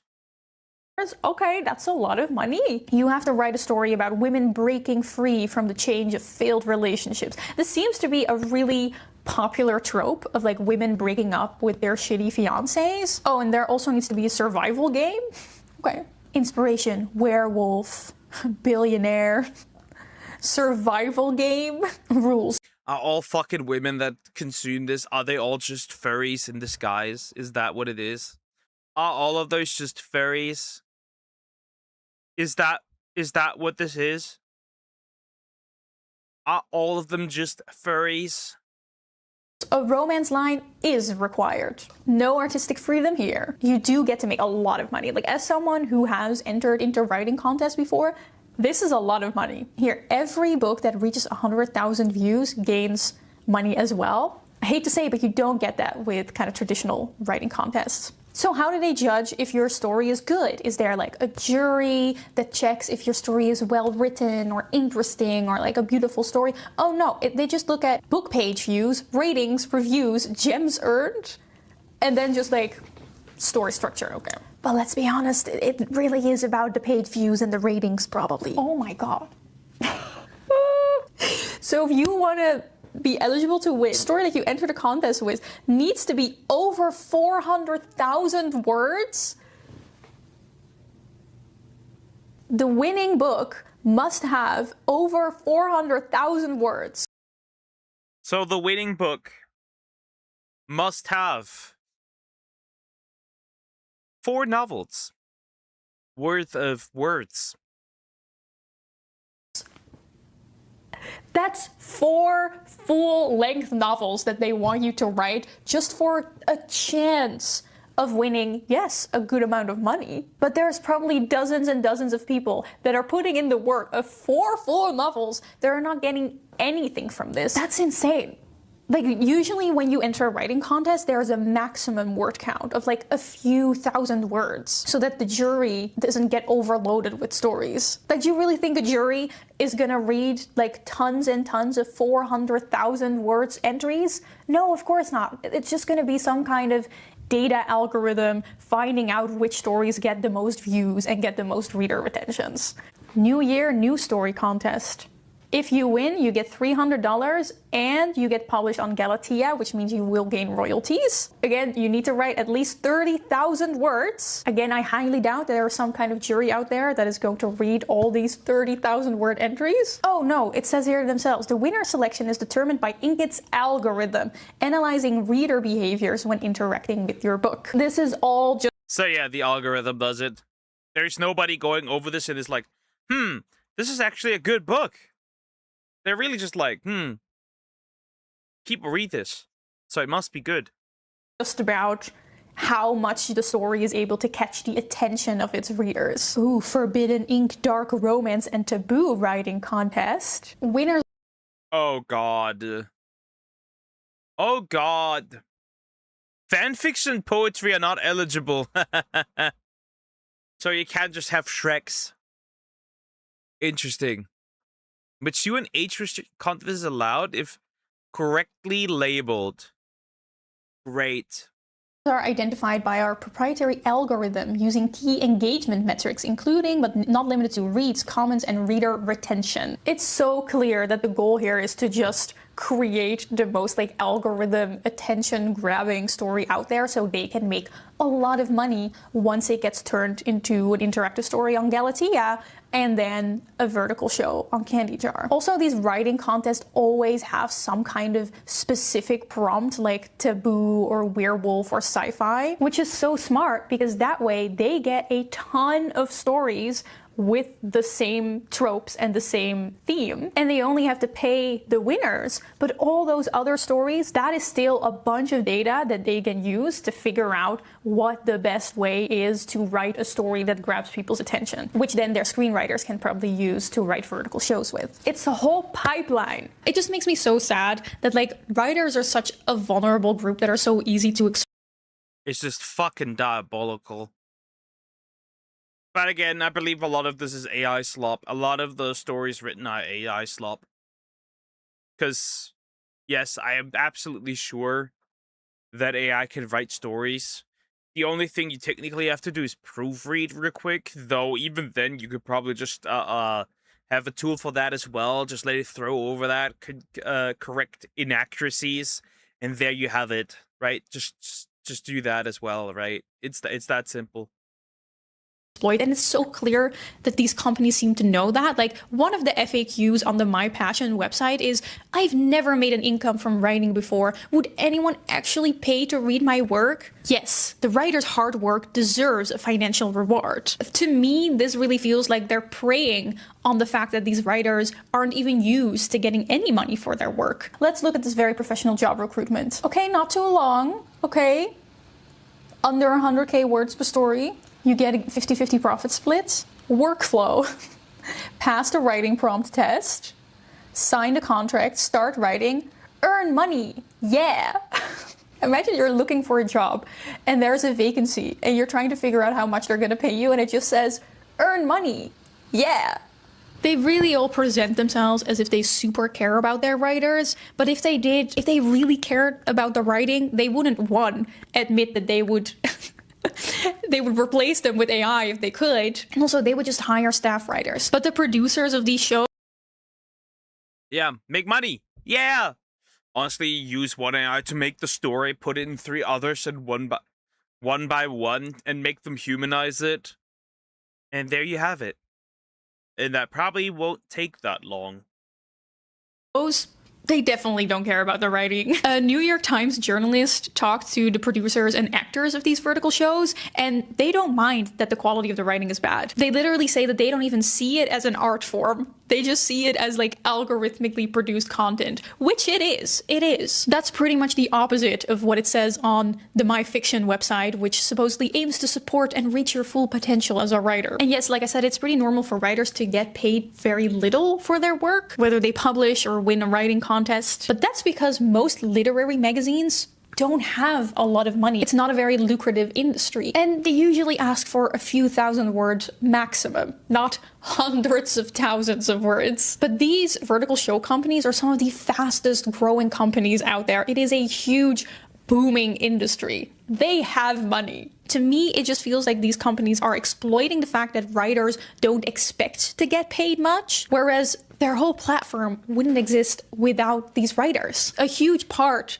of their data that they use to create these stories is due. Well, wait until AI actually can do it, right? Because they already said, like, right, he wants AI to do it if he could. Barely 10 minutes if you know the prompt already. Somebody knows their shit. Does that mean you do this? That's how you make all the money, huh? And you've been hiding it from me. Typical.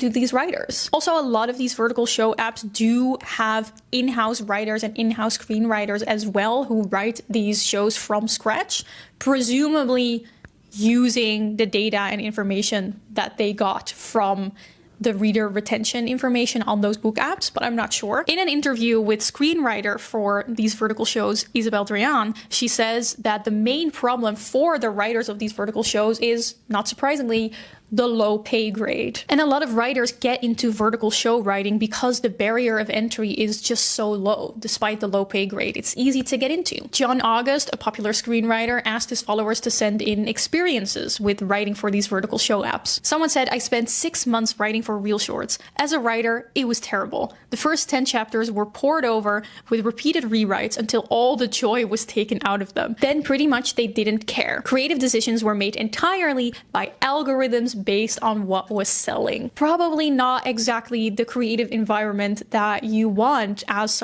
yeah, not something you want, but you can't really avoid. Right? That's the thing though. They go and get paid. So, honestly, now that this is mentioned, I've never actually seen this. A writer who streams the process of writing their book. I've never actually seen this. There's a content niche out there that could be an interesting idea. Right? someone who loves to write. But I also found some experience from writers who had a good time, who got good contracts, who enjoyed the puzzle of creating the perfectly binge-worthy story. And the authors of the books that get adapted into this vertical shows also seem to be happy and excited about the fact that their stories get adapted. I just think that it's really sad that we are distilling stories into like their most binge-worthy aspects. And also, none of these companies are really putting their writers in the spotlight at all. Also, personally, and I know it's gonna sound like weird to defend Wattpad and fanfiction, like yes, I know a lot of these are often also really tropey and very poorly written, but Corn. They're all corn. I would know, they're all corn. Okay, will you do another video after this? Yeah, I will do at least maybe 2 more. They're not super long. I will do at least 2 more. It's so warm in here. I've also always seen it as like this really cool, fun way for people to just express themselves in writing, right? Without any money incentive, just because you have a fandom and a dream. You just write like a 200,000 word story about like One Direction. Your little Harry Styles fanfiction. And people write it for free and people can read it for free. That's a self-report. She writes fanfiction about Harry Styles and One Direction. This is clear. Why do you specifically name those? That is clearly a self-report. I'm glad that I eventually can stream in this room. Once I have a cooling pad, finally. Tomorrow. One of the things I think is so cool about the biggest fanfiction website out there, Archive of Our Own, is that it is fully publicly funded. And it's like fanfiction and Wattpad are one of those things that have just not been taken seriously for so long. Like people did not look at that and did not take it seriously, even though it was like such a huge part for so many young women growing up. And it just kind of makes me sad because to me it feels like people with money on their mind found out about this and were like, wait, what if we can turn this into a money machine? Hate that. Hate when that happens. Here comes the conclusion. Munya! It does make munya, so people do it. That is the conclusion. Realistically, that's the conclusion. So yeah, why are all these vertical shows so bad and why can't you stop watching them? Well, it's because we now know that these stories are chosen not by like a jury that cares about story writing, but by a simple algorithm that is not made to find the best written, most artistically creative stories. These algorithms are made to find the most binge-worthy, attention-grabbing stories out there. These platforms encourage their writers to write as much as possible. It's all quantity over quality. They actively nudge their authors to write more often, write certain word counts, write certain tropes, all to optimize their writing not for art, but for reader retention. Everything about these writing apps is about encouraging the most optimal, addictive story out there. That's why you don't understand why you accidentally binge-watched 15 minutes of some kind of werewolf billionaire romance, even though you know. And then pay money for it, because apparently that's what these people do. Pay money for it. There's people who pay money for this. Always remember, there's people who pay money for this. It is awfully written. Because it's designed like that. Just another day of finding out companies are basically destroying art for the sake of making a bunch of money. Love that. I love that. Yeah, if you want actual good stories to read, if you want recommendations from me, you should take a look around on my channel. I have many, many wonderful videos about wonderful, wonderful books. Let me know what you think of this. Like sometimes I feel like I'm just kind of like nagging. But reading requires effort. Reading requires effort. My friend mid-exam read a 75 chapter story. It does work, apparently so. That's just so odd, bro. That's just so odd. Why would you do this to yourself? I'm nagging a little bit, like, yeah, okay, I guess these people have just found, like, a smart way to make money. But as someone who really cares about stories and books, it does genuinely make me sad. I'm really interested in hearing your guys' opinions about this. What do you think? Did you expect this? Do you still think it's all secretly AI? Maybe it will become one day, the moment they find out that they can write bingeable stories using AI? Honestly, I just feel like weirdly vindicated by the idea that these companies that would love to use AI can't because they just realize that humans do it better. Small win. Teeny bitty bitty win, I think. Anyway, I really hope. Yep, that's the end of the video. So to summarize, the Slobaton 3000 exists and it's right there. She finished it in a day. That's crazy work. So to summarize, really, realistically, right? And that's really what it is, right? I do think this is AI, right? I do think that there's people behind this that do use, in fact, AI to write their stories. Because, right, that name earlier definitely did give it away. At least, again, that's what I'm assuming, and that's what I think is going on. These are definitely, in my opinion, AI. Aside from that, I don't know what much to say about this. It's going to become a bigger industry, if anything. I mean, look how successful it is in China, so why wouldn't it be successful here? And it will be. It may take a while, but it will be successful here.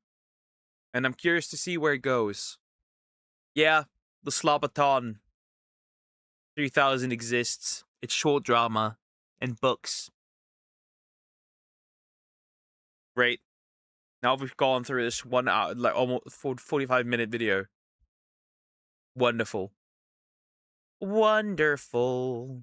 That is wonderful. Was it even a 1. It wasn't 1.15. That took so long, bro. That took so fucking long, dude. Wow.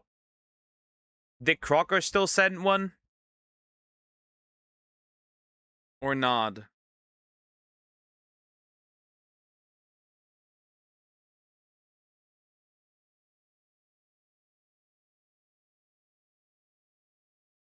Because, yay. Yay! I'll do 2 more. Possibly. Because I want to look at the... I do want to look at the thingy. The... What was it? The Eagle Mindset one. Interesting, I don't get the bug anymore, which is nice.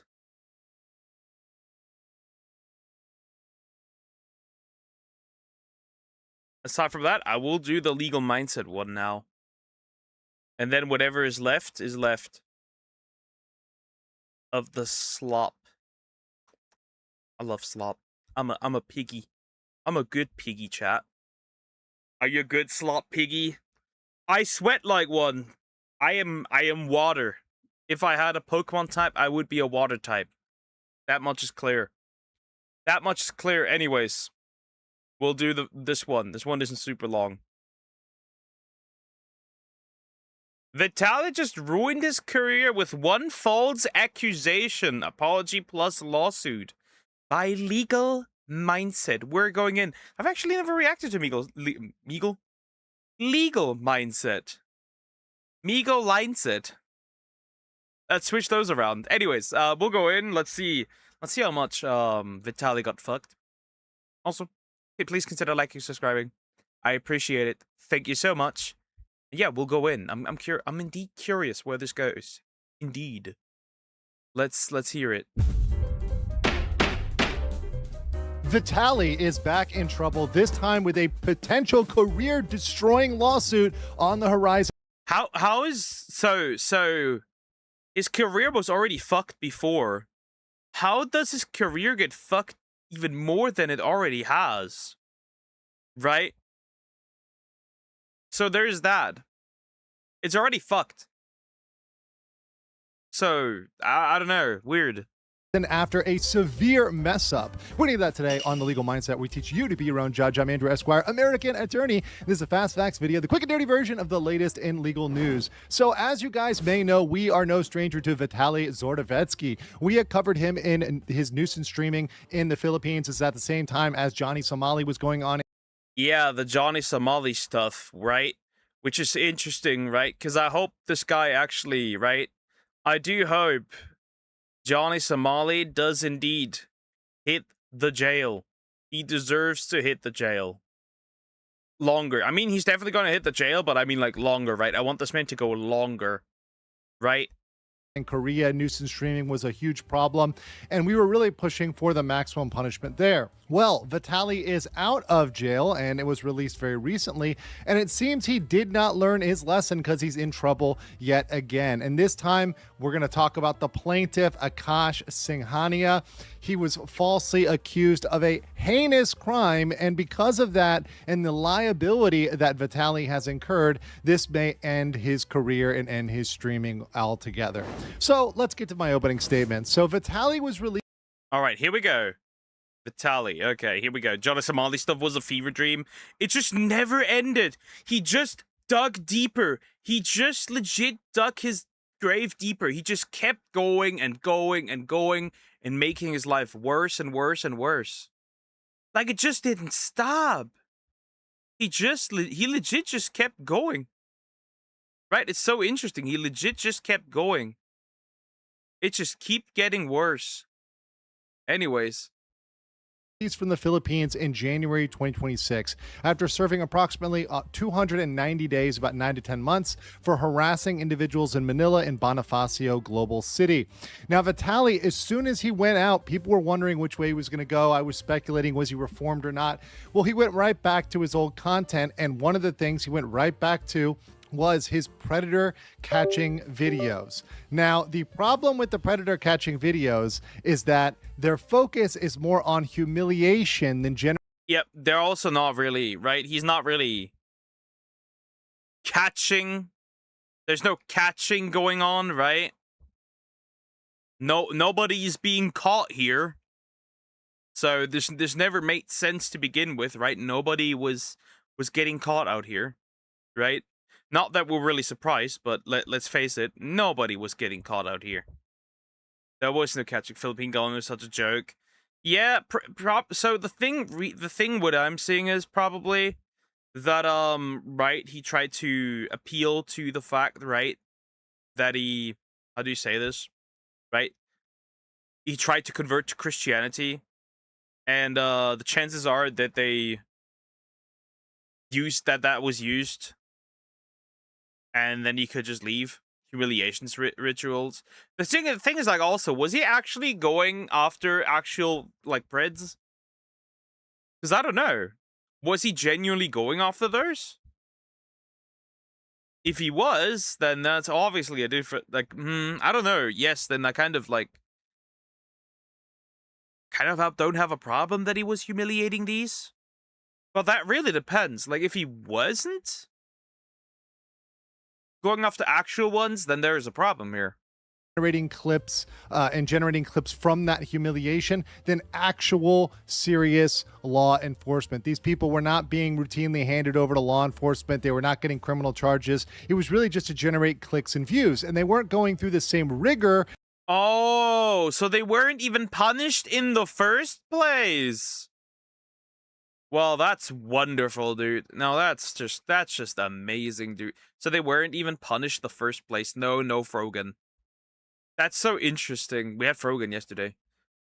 So they weren't facing consequences in the first place. That you go through as part of a criminal investigation. And as you can see, this led to a very horrible, horrible situation. What do you mean? So she got the guys, stop. Okay. What do you mean by wrong text messages? Okay, just explain. Wait. Okay, look. Oh, so wait. So it is in fact true that he got an innocent person. He made false allegations. He got an innocent person. Oh, wonderful. Let me hear your side of the story. Everybody gets to speak. Okay, yeah. Ahead. So, okay. But Gabe, I asked you, bro. Please. Okay. So, I mean, I'm gonna just show you everything one by one, okay? But you are Indian, so you are smart, so you probably cheated the system. No, but for Indian... Bro, again in the middle of me talking, bro. I asked you guys. Holy just perfectly, like, I was getting a perfect farm clip, and then somebody had to... Okay, hello. See, he only really cares. See, in that, number one, he's insulting them. He's using derogatory language. But beyond that, Vitaly is even saying, as he does this thing where he messed up, that he really only cares about the clips. He really only cares about making the content. And in this, it was a horrible, horrible, horrible mistake. And here you have Vitaly admitting that mistake. So he was just farming him for views, and that's that. In other words, bro is innocent. Bro didn't do anything wrong, is my assumption, because they are false allegations. Yeah, jail. Again. Jail again. Right away. Open the door. Same cell. Goodbye. Again. Fuck him. Again. Jail. We wrongfully identified and accused Akash Singhania as a child predator. We were completely wrong, and we made a terrible mistake. We believe here in only telling the truth, nothing but the truth. And our team and I messed up. We're deeply sorry to Akash. I'm so sorry. It's funny. Look how small he is compared to when before he went to prison. Look how small he is, and his hairline got worse too. And I made a full statement on one of my social media posts on X and Instagram. You can guys go check it out. And Akash Singhania, I'm very sorry. This mistake will never happen again. We messed up. And guys, whoever has those videos, the clippers that are watching this, please delete it, okay? Immediately. I need you guys to delete it. I feel horrible. Yeah, this was very, yeah. This is never gonna happen. Sue his stinky ah. Horrible pronunciation, by the way. He should have at least tried to practice it. I think that's the least of his problems right now. That's the least of his problems, and in this case, the victim's problems. Happened. The Snapchat messages got messed up. It was a wrong time, wrong place, and yeah. Well, it's never going to happen again because he may never be on the internet again. Huge, massive error and massive liability on his part, messing this individual up. And here's the statement from Akash. Akash said, "My world was turned upside down this weekend. As some of you may have seen, I was featured on a recent episode of Vitaly Zordovetsky's live series when I was wrongfully portrayed as someone attempting to engage in inappropriate conduct. This accusation is completely false. Since then, Vitaly has publicly acknowledged through both written and video statements that this was a mistake. Additionally, the officers from the Santa Ana Police Department, who I called to the scene, conducted their own assessment and confirmed that I was innocent of any wrongdoing. I am sincerely grateful to Officers Ronald Galstion, Lorenzo Sanchez, and Joanna Hatzistratiau for their professionalism and for taking the time to carefully evaluate the situation and establish the truth. While I appreciate that the mistake has been acknowledged, the impact of the false accusation has been significant. I have experienced harassment, judgment, and damage to my personal and professional relationships based on something that has now been proven false." So when I first saw this, full stop there for a second, I said, this is... You also can't forget, and that's incredibly important. Once this happens, right? Once this happens, it's never going away. Because people won't look for corrections. They won't do... Once it has happened, it never goes away. It'll follow you for the rest of your life. Right? That's something that's very important to notice. This never goes away. He'll have to deal with this for the rest of his life. Lawsuit language. This is him holding out on liability, saying, "Hey, am acknowledging the apology, but that doesn't mean you don't have any liability, and doesn't mean there wasn't damage." So he still held back that there were damages, and this was harmful to him. As you heard, even with Vitaly, it gets out there to clippers. It gets out there all over the internet. Once this thing has been put out there, there's no way to put the genie back in the bottle especially when you're a channel as large as that Vitaly's that's getting clipped and passed around, to actually get all those things removed from the internet. It's very difficult, time consuming, and it's already been done. The damage has already been done. So lastly, he says, "I wholeheartedly support efforts to expose real wrongdoing and protect the vulnerable. At the same time, this experience has shown me how important due process and verification are, because mistakes, when made publicly, can have serious consequences on innocent lives. Thank you for those who supported me during this process." And that's the exact thing that's lacking when you look at Vitaly versus law enforcement. You really don't have... There's no due process, right? So basically what he does, he just like finds these people, makes fun of them, farms content, and then he leaves. And then he leaves. He lets them out in the open, and the victim, in this case, if there is a victim, doesn't get justice in any way, shape, or form. That is the huge issue with this. Yeah, I think sent this man back to jail again. Round 2, baby. those due process rights. They're not going through proper verification, vetting, etc. They're just doing it as quickly as possible and trying to generate these scenarios as quick as possible for clips and content because their goal is humiliation, not actual criminal process. And Akash went on and confirmed later that day that he actually has retained one of the best defamation lawyers in the country. Rumor has it it's the same one that represented Johnny Depp. Combine that with complete Johnny Depp. Bro, you're fucked. You are fucked. You are just fucked. Round 2, baby. in total cooperation from the police department regarding my innocence, I'm feeling pretty good about the position I'm in despite the effed situation. Let's see what happens. So he is primed and ready to go, and I think because of how bad this was and how this clip got everywhere and the size of Vitaly, the reach of Vitaly, the potential liability is massive. And one thing that makes it even worse is that this is not the first time he's done this and kind of had a mistake or a mistaken identity. Another mistaken identity, Asian Andy. That's another one that he fucked up. He's gonna fuck this man up. Wait, what the fuck, bro? His money, bro, his money. Asian Andy posted a clip on his account where he actually calls somebody Asian Andy, even though it's not. Let's watch that clip. Working. I'm not really fully paying attention to your text, and then I verified, and I was trying to call you. That's why I didn't want to. You called me, and you just called me to say you didn't see my car, and then you said you seen it, and you walked right out. I didn't even want to take you there. I just want to talk to you in the car first. I'm assuming your name is Asian Andy. Watch, look, let's read it out. Where are you from? Where are you from? My number, you kept See, he's saying who's Asian Andy. So once again, you're getting this out there, and then people like, for example, the real Asian Andy have people attacking them, calling them names, saying horrible things about them. What this shows is a pattern of reckless disregard for the truth, of recklessness, negligence. It shows that he really doesn't care. So when you put these instances together, Right, so the dude is the right one? Hold up. So the dude is the right one, but the name is the wrong one. So I fucked over somebody else. Interesting. Hi, Toasty. How you doing? Hope you're doing well.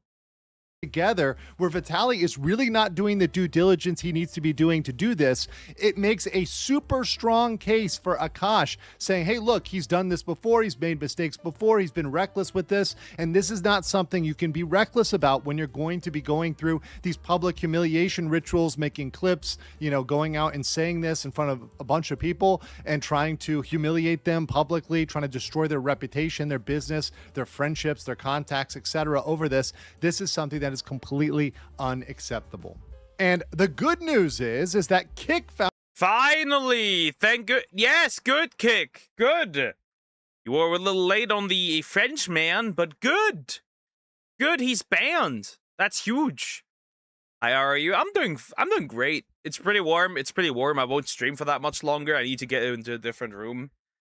And there's that. It is super hot.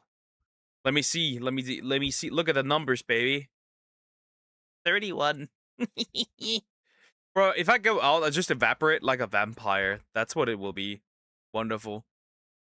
this unacceptable as well because Vitaly has been banned off Kick again. Remember, after his criminal behavior in the Philippines, he was indeed banned off of Kick, and now he has been banned once again. And now a lot of people have commented on this, and I agree with the Asmongold take on this, which is he should be banned permanently. And I take an angle that is purely legal as liability. I've been corporate counsel for a very long time and advising corporations on risks versus benefits, liabilities. Vitaly is a liability. He's been banned multiple times, and this time it's for something super serious. This is something where the website absolutely can be dragged into the lawsuit. Absolutely there can be, you know, questions that are asked. It gets very uncomfortable for them. Sent this man to jail. Finally, Summer's here. Hate it. Me too. Fuck Summer. All my homies hate Summer. Summer can go fuck itself. It's horrible. I hate Summer. The temperatures are shitty. My dog's suffering on the floor right there. She's just laying broadly there because, like, it's warm. Fuck Summer. All my homies hate Summer. They don't want to have to deal with a liability like Vitaly, who keeps doing reckless things with no regard for the truth. This is something they shouldn't be involved with, and they should keep him off of that platform. Now, we don't know whether they will make this temporary or permanent, but my ruling here, as we move to my judgment, is they should. So let's talk about my judgment. Akash has one of the strongest cases I have ever seen for clear defamation per se. He can also throw in the invasion of... Akash could easily receive a settlement for at least 500K, but good should go for 1 million. Vitaly's a liability for Kick and should remain permanently banned. I agree with that. Yes, goodbye. Again, rest in peace, Bozo. I don't fucking care. Put this man down, literally. Privacy counts, which is sometimes false light as well, and even intentional infliction of emotional distress, because how bad this was and because it was streamed in front of so many people where the intent was to humiliate for profit. Akash, when you're looking at the numbers, how much could he get? Easily, he can settle for $500,000, 500K, but I think this thing is $1 million lawsuit. I think because of Vitaly's size, because of his reach, because of his repeated behavior, because of his pattern of just bad behavior in general, including back to the Philippines, I think pushing for $1 million settlement would not be out of the realm of possibility for Akash going against Vitaly, and I think he indeed should take every penny he can from Vitaly. Vitaly in general is a liability, and Kick and all other platforms that he attempts to go to should keep him off, keep him banned, and understand there's a reason why these people, once they've shown themselves who they are and they've made their mistakes repeatedly, should be kept off the platform. But I want to know what you guys think about Vitaly, and I will catch you on the next one. Jail. Actually, fuck him. Goodbye. Damn, bro's gonna become rich. Yeah, he's gotta go. Like, indeed, he's gotta go. He's gotta go. Yeah, it's that simple. It's really that simple. Rest in peace, Bozo. Rest in peace. Hopefully, actually, he gets the fucking million and gets rid of this dude. I'll be real. Fuck him. But he was innocent. Innocent? I will take your innocence. Now what's up? But what I'm gathering is that this guy is terrible. Thinks Kick actually cared. For one, he harassed people, which got him in jail once for 6 months, apparently. And now he essentially went out and falsely accused someone of being a pred. So Kick banned him. Kick banned him before that as well. Oink, oink, piggy. Well, maybe I'm a guinea pig. And you know what male guinea pigs do to female guinea pigs? They mate like crazy. So you better control yourself. Or your, supposed future husband, at least that's what the ship says, will make it a reality. Stop it. Get some help.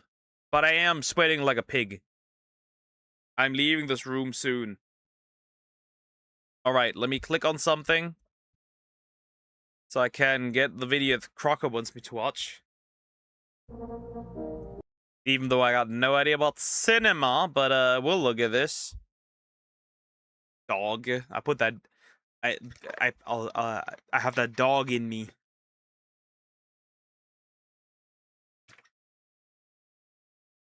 I am the dog. Poke dog. I have that dog in me. Don't mind it. We are always like that. Don't mind it. We're always like this. You're just not hearing it often enough to notice it. But it's always been like this. Samex is a grown-up woman. Is this minor derangement syndrome? Everyone I don't know is a minor until proven otherwise. You know, that's how you get on the moment of false accusations, that's how you get those. Toasty, control yourself. I don't take these lightly. I will swing the hammer. Anyways. The biggest power move in cinema history. Yeah, we'll look at that. We'll look at... Let's see. There's an aura moment. Anyways. Despite one movie a day. We're gonna look at this. Also, please consider liking and subscribing. I appreciate it. And yeah, we'll go in. I don't know. We'll go in.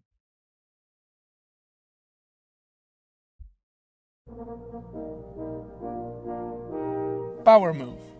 When one pulls a stunt that shows he has outdone others and retains complete control of the situation. When we think about power moves in cinema, lots of examples might pop in your mind. Why does he sound like Krokorok? Why does he sound... He sounds like Krokorok. Duck, you said whole lot of nothing and then said, yeah, I'm a pig because I sweat like one. Yep. Indeed, nah, I'm joking. So did the Russian man. For views. Mind. But to me, the biggest power move in cinema history is Abel Gance's Napoleon. Why is that? First, the movie is long. And when I say that, I mean it. The longest version of Napoleon 19... That's me, that's you. Napoleon 1927. Interesting. How long are we talking? The feature available for us to watch today has 5.5 hours. But there's... Yeah, I'm not doing this. I'm not watching that! I've got better things to do. Like sweat to death. Because it's 31 degrees. And I feel like I'm in an oven. Lost versions of it with up to 9.5 hours. Oh, you don't think that's long enough? This movie was supposed to be only the first of 6 films, but we'll talk more about that later. The cinematography and editing of this movie is also something way ahead of its time, with astonishing visuals and sequences that are still impressive nowadays. The movie was also the first movie to have a proper score. Abel Gance would send sheet music along with the movie so that the music would be the same everywhere. Oh, yeah, and Abel Gance kinda invented widescreen with this movie, no biggie. No biggie. I'm the only non-European because I'm a freedom fighter. You are... Well... Only if there's oil, my friend. Only if there's oil. But first, let's give some context. Before we go on, I'd like to ask you to please subscribe to this channel. Only a small percentage of the audience that watches my videos is subscribed.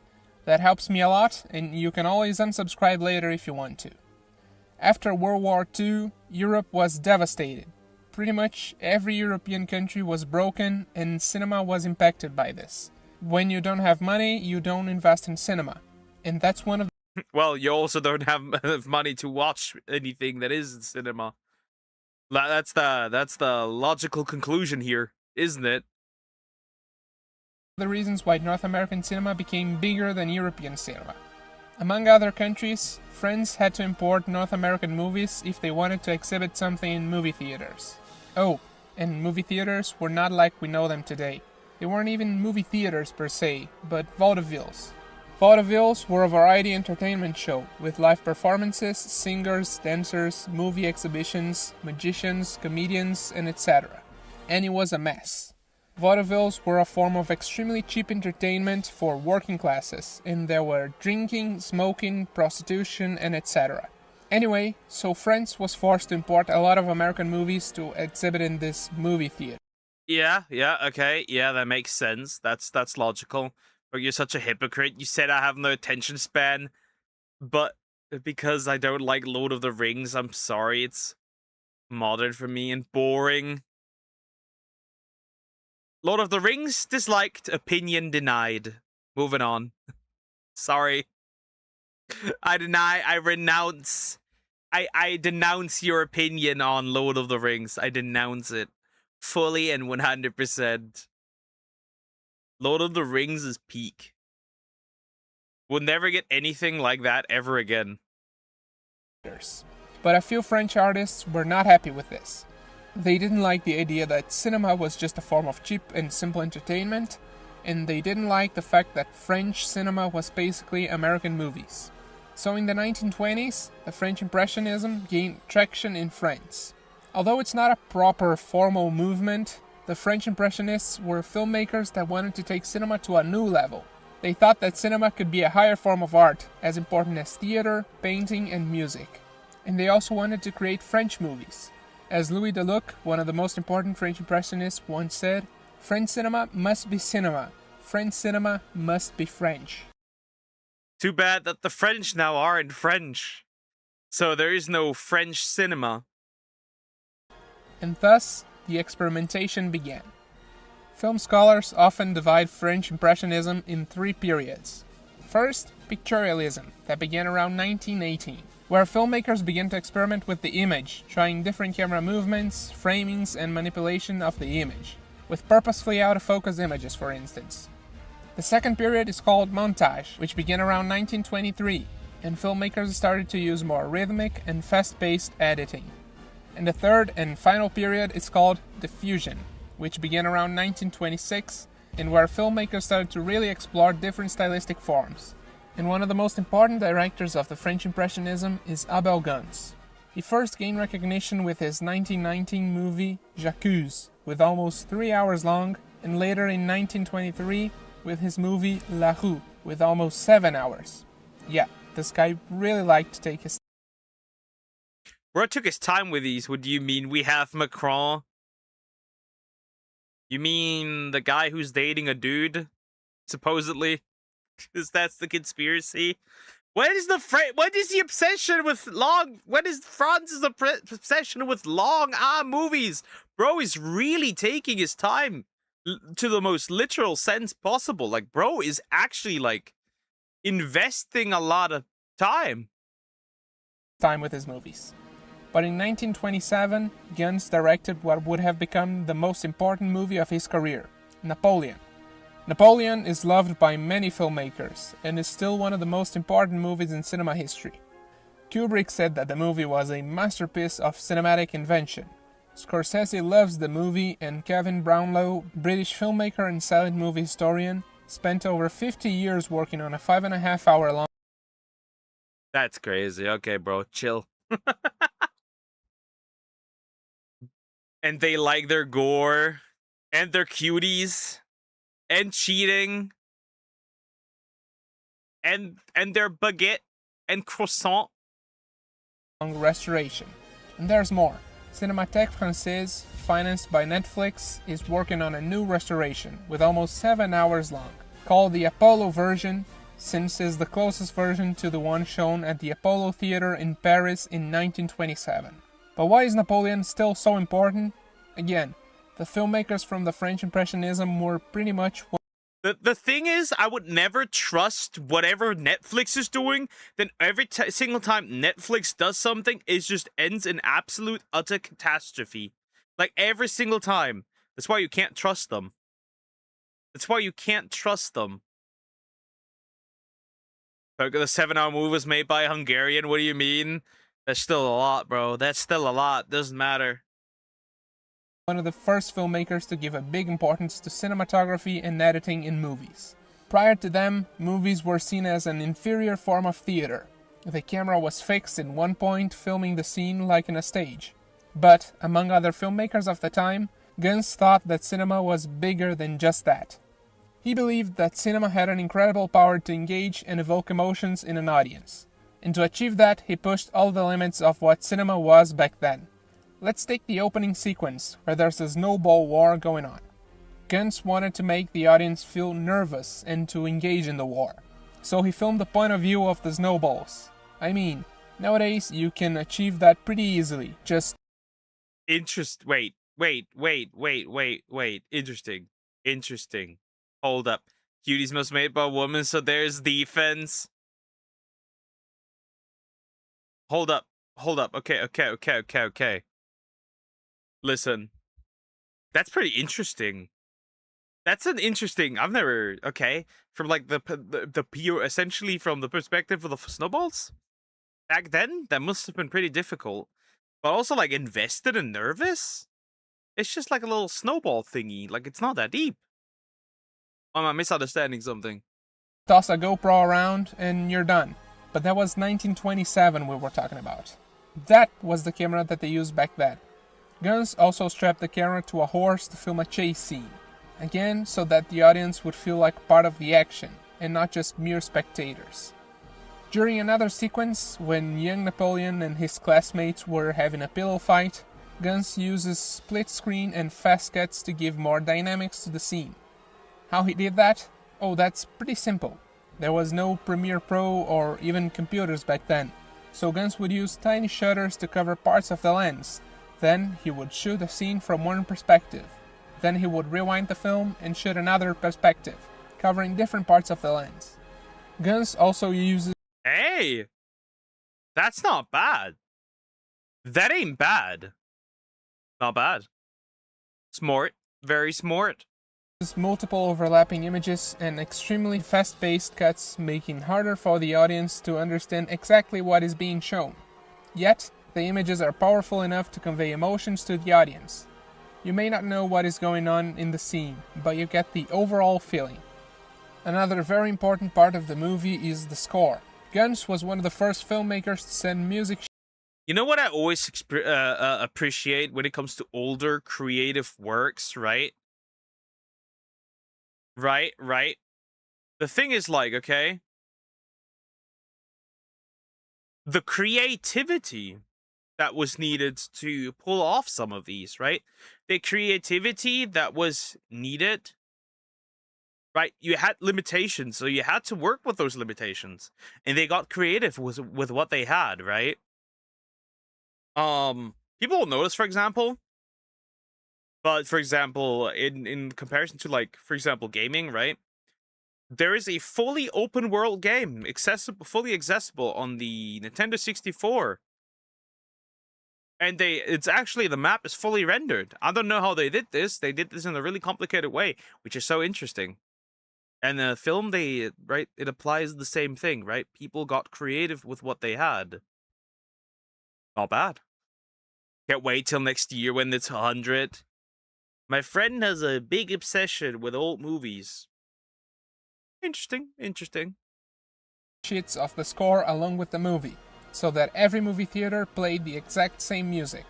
And in some exhibitions, there would be a full orchestra playing along with the movie. And of course, we can't forget the 3 screens. Guns was also the first filmmaker to experiment with widescreen. Of course, it's a very primitive widescreen, but that only makes it even more impressive. Guns used 3 cameras stacked on top of each other, each one pointing at one direction. Ooh! Not bad! Yo, he's creative! He is indeed creative! He's cooking! To understand what experience Guns wanted to achieve with the audience, we must go back a couple of centuries to the theater of ancient Greece. In most ancient Greek plays, there was a group of actors called chorus, which existed only to react to the play. The purpose of the chorus was to engage the audience in the play. They would sing along, dance, speak lines in unison, encouraging the audience to do the same and participate more actively to the plays. They were like a laugh track per se, showing the audience how to react to the play. And that's what Guns wanted to achieve. He would distribute lyrics to the songs, especially the Marseillaise, encouraging the audience to sing, scream, cry, and laugh out loud during the movie. Interesting. Including the audience? Well, nowadays that doesn't fly anymore. But you are the one that says everything modern is bad.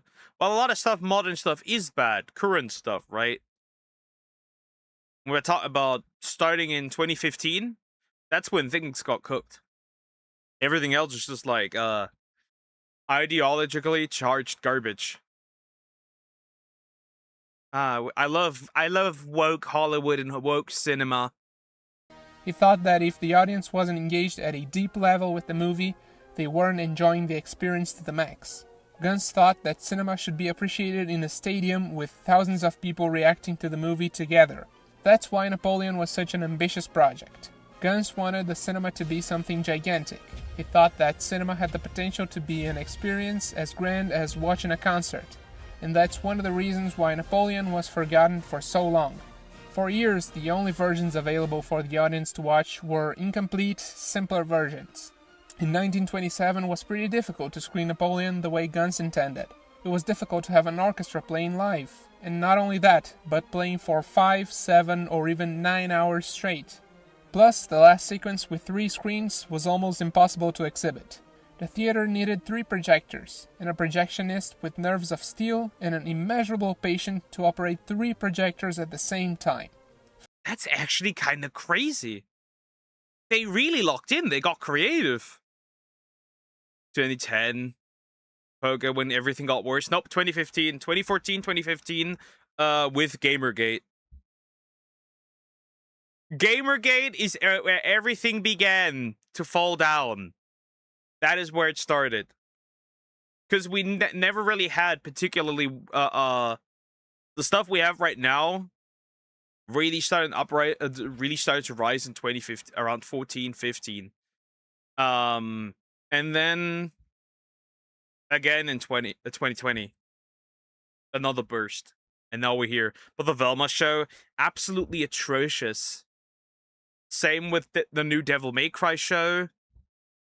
What else do we have? Some other stuff as well. All horrible. Is Napoleon not? He is not short. He was surprisingly, even in fact, tall. For the time being, right? He was surprisingly tall. In fact, he was not short. For that reason, Napoleon became the symbol of what cinema could become, but never did. But now, tell me in the comments, what do you think of Guns' perception of what cinema could be? Thank you for watching this video. If you enjoyed it, please don't forget. Cinema could be great. Sadly, cinema is cooked. And we all know the cooks. Right? We all know the one who cooked cinema. It's only gonna get worse. But yeah, this was interesting. So this guy experimented with widescreen. This guy experimented with essentially multiple pictures layered, right? Let's not forget that. That's very interesting. That is very interesting.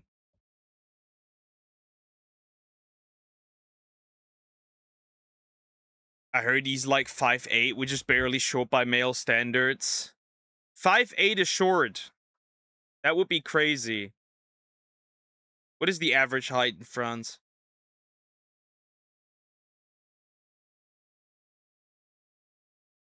The average height in France for men is 5'8". Now. But the problem is, when was Napoleon alive? In the 1700s. So let's go.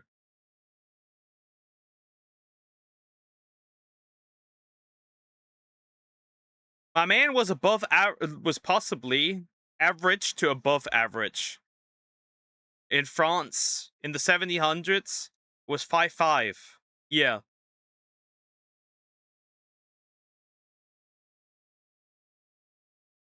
He was 5'6", so he was in fact even above average.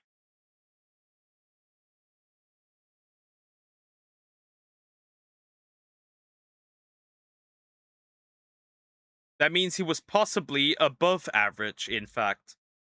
I'm a little taller than Napoleon. Anyways.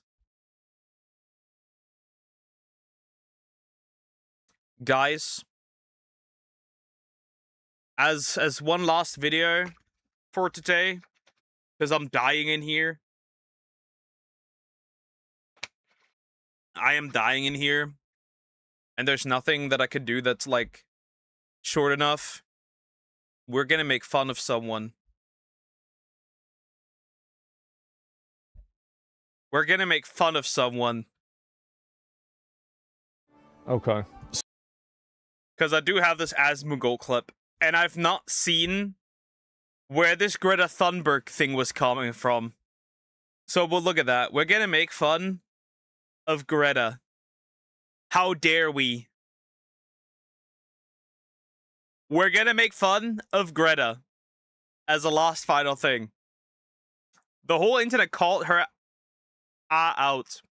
Interesting, but Asmongold clips. I've not seen this one, but is it just me or does this woman, she's younger than me, get uglier the often I see her? Like, it just gets worse. Also, please consider liking and subscribing. I appreciate it. But it just actually gets worse and worse. Let's have a look-see. Okay. So this is what happened in Sweden. Last year in Sweden, a 16-year-old girl was on her way home from work when she was raped. However, the criminal... Yeah. Yeah.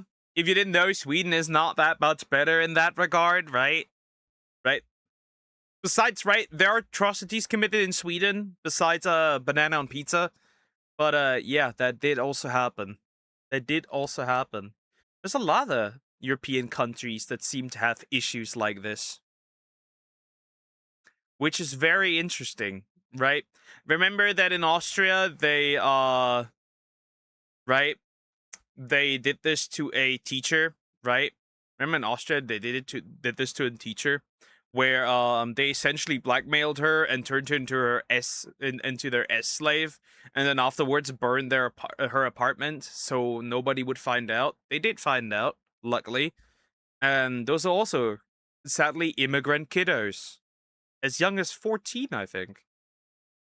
A recognized refugee was not expelled because the crime was not considered serious enough to meet the high threshold set by the Refugee Convention. Her case has touched many deeply, and the fact that criminals are not deported is a betrayal of all victims of crime. As Sweden's Minister for Migration, as a father of 2 daughters, I cannot defend the systems that puts the rights of criminals before the rights of victims and law-abiding migrants. So they didn't deport a literal rape. And so this girl, oh no, not again. Yeah, they literally did not do that. They literally did not do that, right? Any reasonable country, right, would deport somebody like that, right? Makes sense. Any. Essentially any. Sweden? Nope. Germany? Nope. The UK? Nope. Austria? Nope. None of those. It's crazy. I don't know how it's with other countries like the Netherlands, Czechia, how they handle it. I'm pretty sure Poland would probably do it. I'm pretty sure.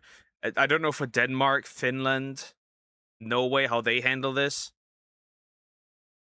Image people have Sweden as a progressive country guided by solidarity and humanitarian values is long outdated. Thank God. And we urgently need to talk about... Yeah.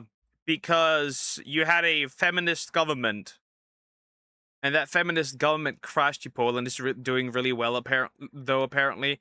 Apparently Poland is doing well. Yeah, true. The thing is, like, it just goes back to what one of our old chancellors, right? Who was it?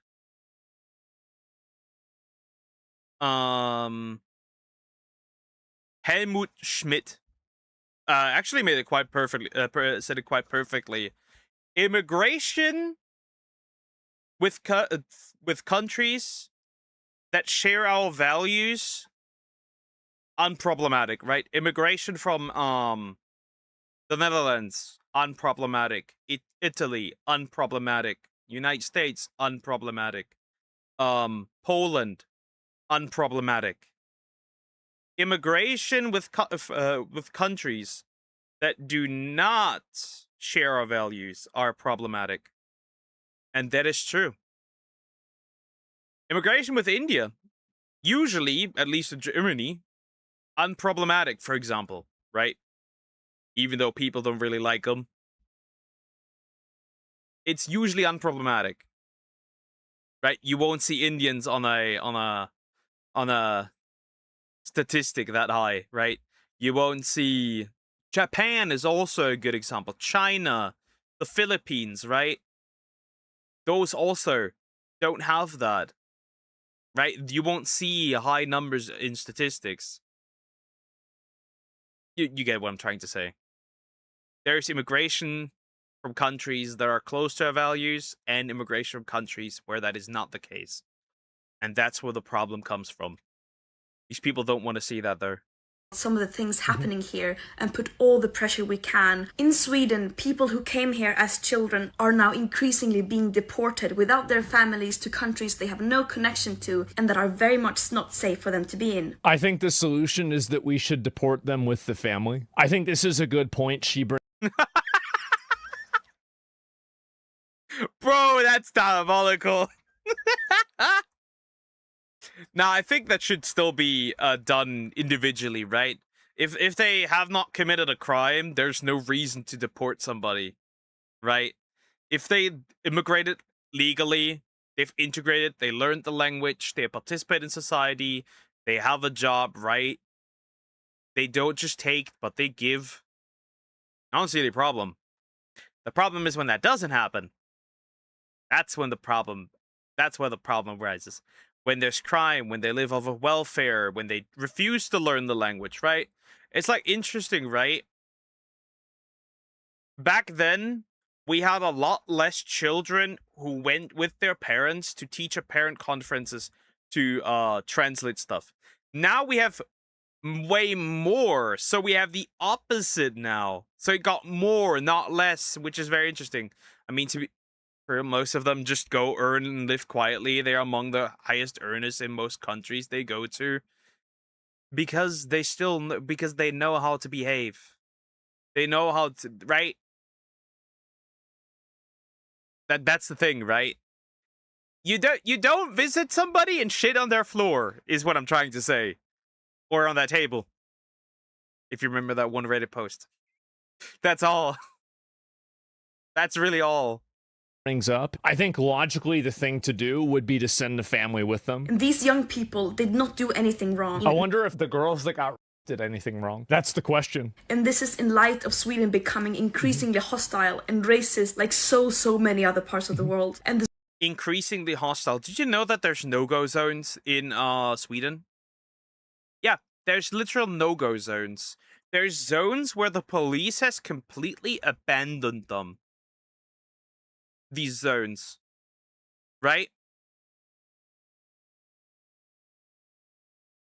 Which is very interesting, right?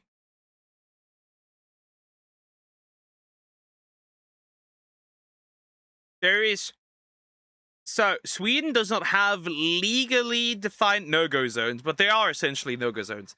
But the Swedish police officially designated 65 urban suburbs as vulnerable areas. These are experienced with higher crime rates, socioeconomic challenges, organized criminal influences. So essentially areas where you shouldn't go to. Yeah. And this is, yeah, you can tell how delusional this woman is. Also, who did her haircut? Who did her haircut? I need to ask, I need to figure this out. Right? Who did their haircut? The Swedish government is now even negotiating with the Taliban to facilitate deportations. Great. So they'll take them? Awesome. Yeah. Okay. And these inhumane teenage deportations have evoked lots of anger in Sweden. And as opposed to the humane rapes. The right to seek asylum is a basic human right and cannot be compromised. Of course you can. You just get rid of it. What do you mean? You can easily just turn it off. Who decided that it can't be compromised? This is a direct result of stricter migration policy. Well, they're not deporting them for no reason, right? Obviously. They're not deporting them for no reason. So, that means they are. And if you commit a crime, you gotta go. It's that simple. Commit a crime and you're not a legal citizen, you gotta go. Also, I highly doubt that Sweden doesn't have a right, considering how social Sweden is, that they don't have a policy that when if a child is born of two migrants that aren't yet legal citizen, that the child doesn't get legal citizenship already because it is born there. I highly doubt that's not the case. That is unlikely. I don't think that is reasonable to assume. So yeah, I don't think. No, I don't think. That's not gonna lie. The Justin Bieber cut minus the fluff. And a hostile discourse, and migrants have long fought against and warned about the development where we have normalized pure dehumanization. You cannot pick and choose which human rights to respect and follow. Actually, you can. See, human rights are negotiated all the time. In fact, we're negotiating them right now. We're negotiating them all the time. Because fun fact, human rights are not built by are just not something that, see, rights are something that needs to be enforced. Law is something that needs to be enforced. I'm sorry to pop this little girl's bubble, but we are negotiating human rights every single day. Because if somebody comes to power that doesn't give a shit about human rights, then they're gone. I know this may come as a shock, but every right, every law is negotiated at all times. Because a finger snip and they're gone. Nowhere to be seen. That's the harsh truth. Rights enforced by the powerful. And right now, she can be glad that she lives in Sweden and not in Afghanistan. Though honestly, probably as a woman, she would be safer than as a little boy. Ugh. Of course you can. What do you mean? Why? Like, this is the thing, is that these people have all these imaginary rules. There's no rules that say that you have to do anything. Why can't you just decide, well, we're not going to do this time? We cannot stay silent in times can't of push injustice. The button. And by the way, I remember I got criticism for even watching this clip. Watch this. The police leave, and as we prepare to go, young men masking their faces arrive and attack. Go! Mate! Go! Don't you touch me! Okay, please. Get out of here. We're trying to help you. We want to make you guys look good. You don't need to hurt us. There's no need to be unkind. Hey. There's no need to be unkind. These people are just, they're so... Do I need to say anything? Unprovoked, mind you. Unprovoked. And you know what they can't see? I have another theory. They would not dare to do this to anyone else if they were in their own country. They know they can do this because they won't face consequences. There's no need to be unkind. Is crazy. I don't even know why she is there. She's in the middle of this. Lady, you are a woman. If these dudes grab you, it is Jover. Is she stupid? But yeah, you can see this, right? They only do this because they know they can do this because they get away with it. They probably have gotten away with it. If they were in their own country trying to do this, they would get whipped. That's all I'm gonna say. They would face consequences. They were in their own country. Gang's attention turns when a local intervenes and drives his mobility scooter into the most violent attack. This is the thing. You literally have a disabled... Based. A disabled dude just comes in and runs him over. That is crazy, bro. A disabled dude just comes in and just like, you gotta go, broski. Bro, if the disabled dudes have more balls than the cameraman, that's crazy. Disabled old man who's the only one who's willing to actually put these people in their place at all. Just some random old man in a mobility scooter pushes them back. That's so sad. Like, if they're not citizens, what the fuck are they doing there? Because human rights? Well, what about people's right to be able to go in their country and not get attacked? There you go. I mean, again, I wish that you could take these people and make them live with those migrants and then say, you can't call the police. They tried that. People like that have tried that, and then they were asked. And they were robbed, stolen, harassed. We already have had this, right? We have accounts of people that let migrants live with them. And with some of them, they had horrible, absolutely horrible, just experiences. That's all there's to it. Yeah. This woman is delusional, but to be fair, she's been delusional all the time. I mean, now it's getting even funnier because the people that said like we live in a climate crisis now are saying that their predictions were too extreme and radical, which makes me just believe that this lady was just a tool to begin with, a nepo baby. Which makes sense because her parents are very successful, so she is indeed a nepo baby, actually. Considering that. Anyways, interesting. And now, I shall be leaving for the day. Because I am dripping. I am dripping. It is hot. It is hot, my children. It is hot. It is indeed hot. It is very hot. My children, my slimelets. It is hot. I am dying. The duck is dying. So what I will do is I put the Coke in the fridge. I will open it now. I will grab my dog. I will go into the kitchen and just chill there until I can open the windows in here. So when the sun's gone, and I'll just chill there. And that's what it, are you gonna go? I'm gonna go. I'm gonna go. Alternatively, I can up the breather in the corner, but that's it.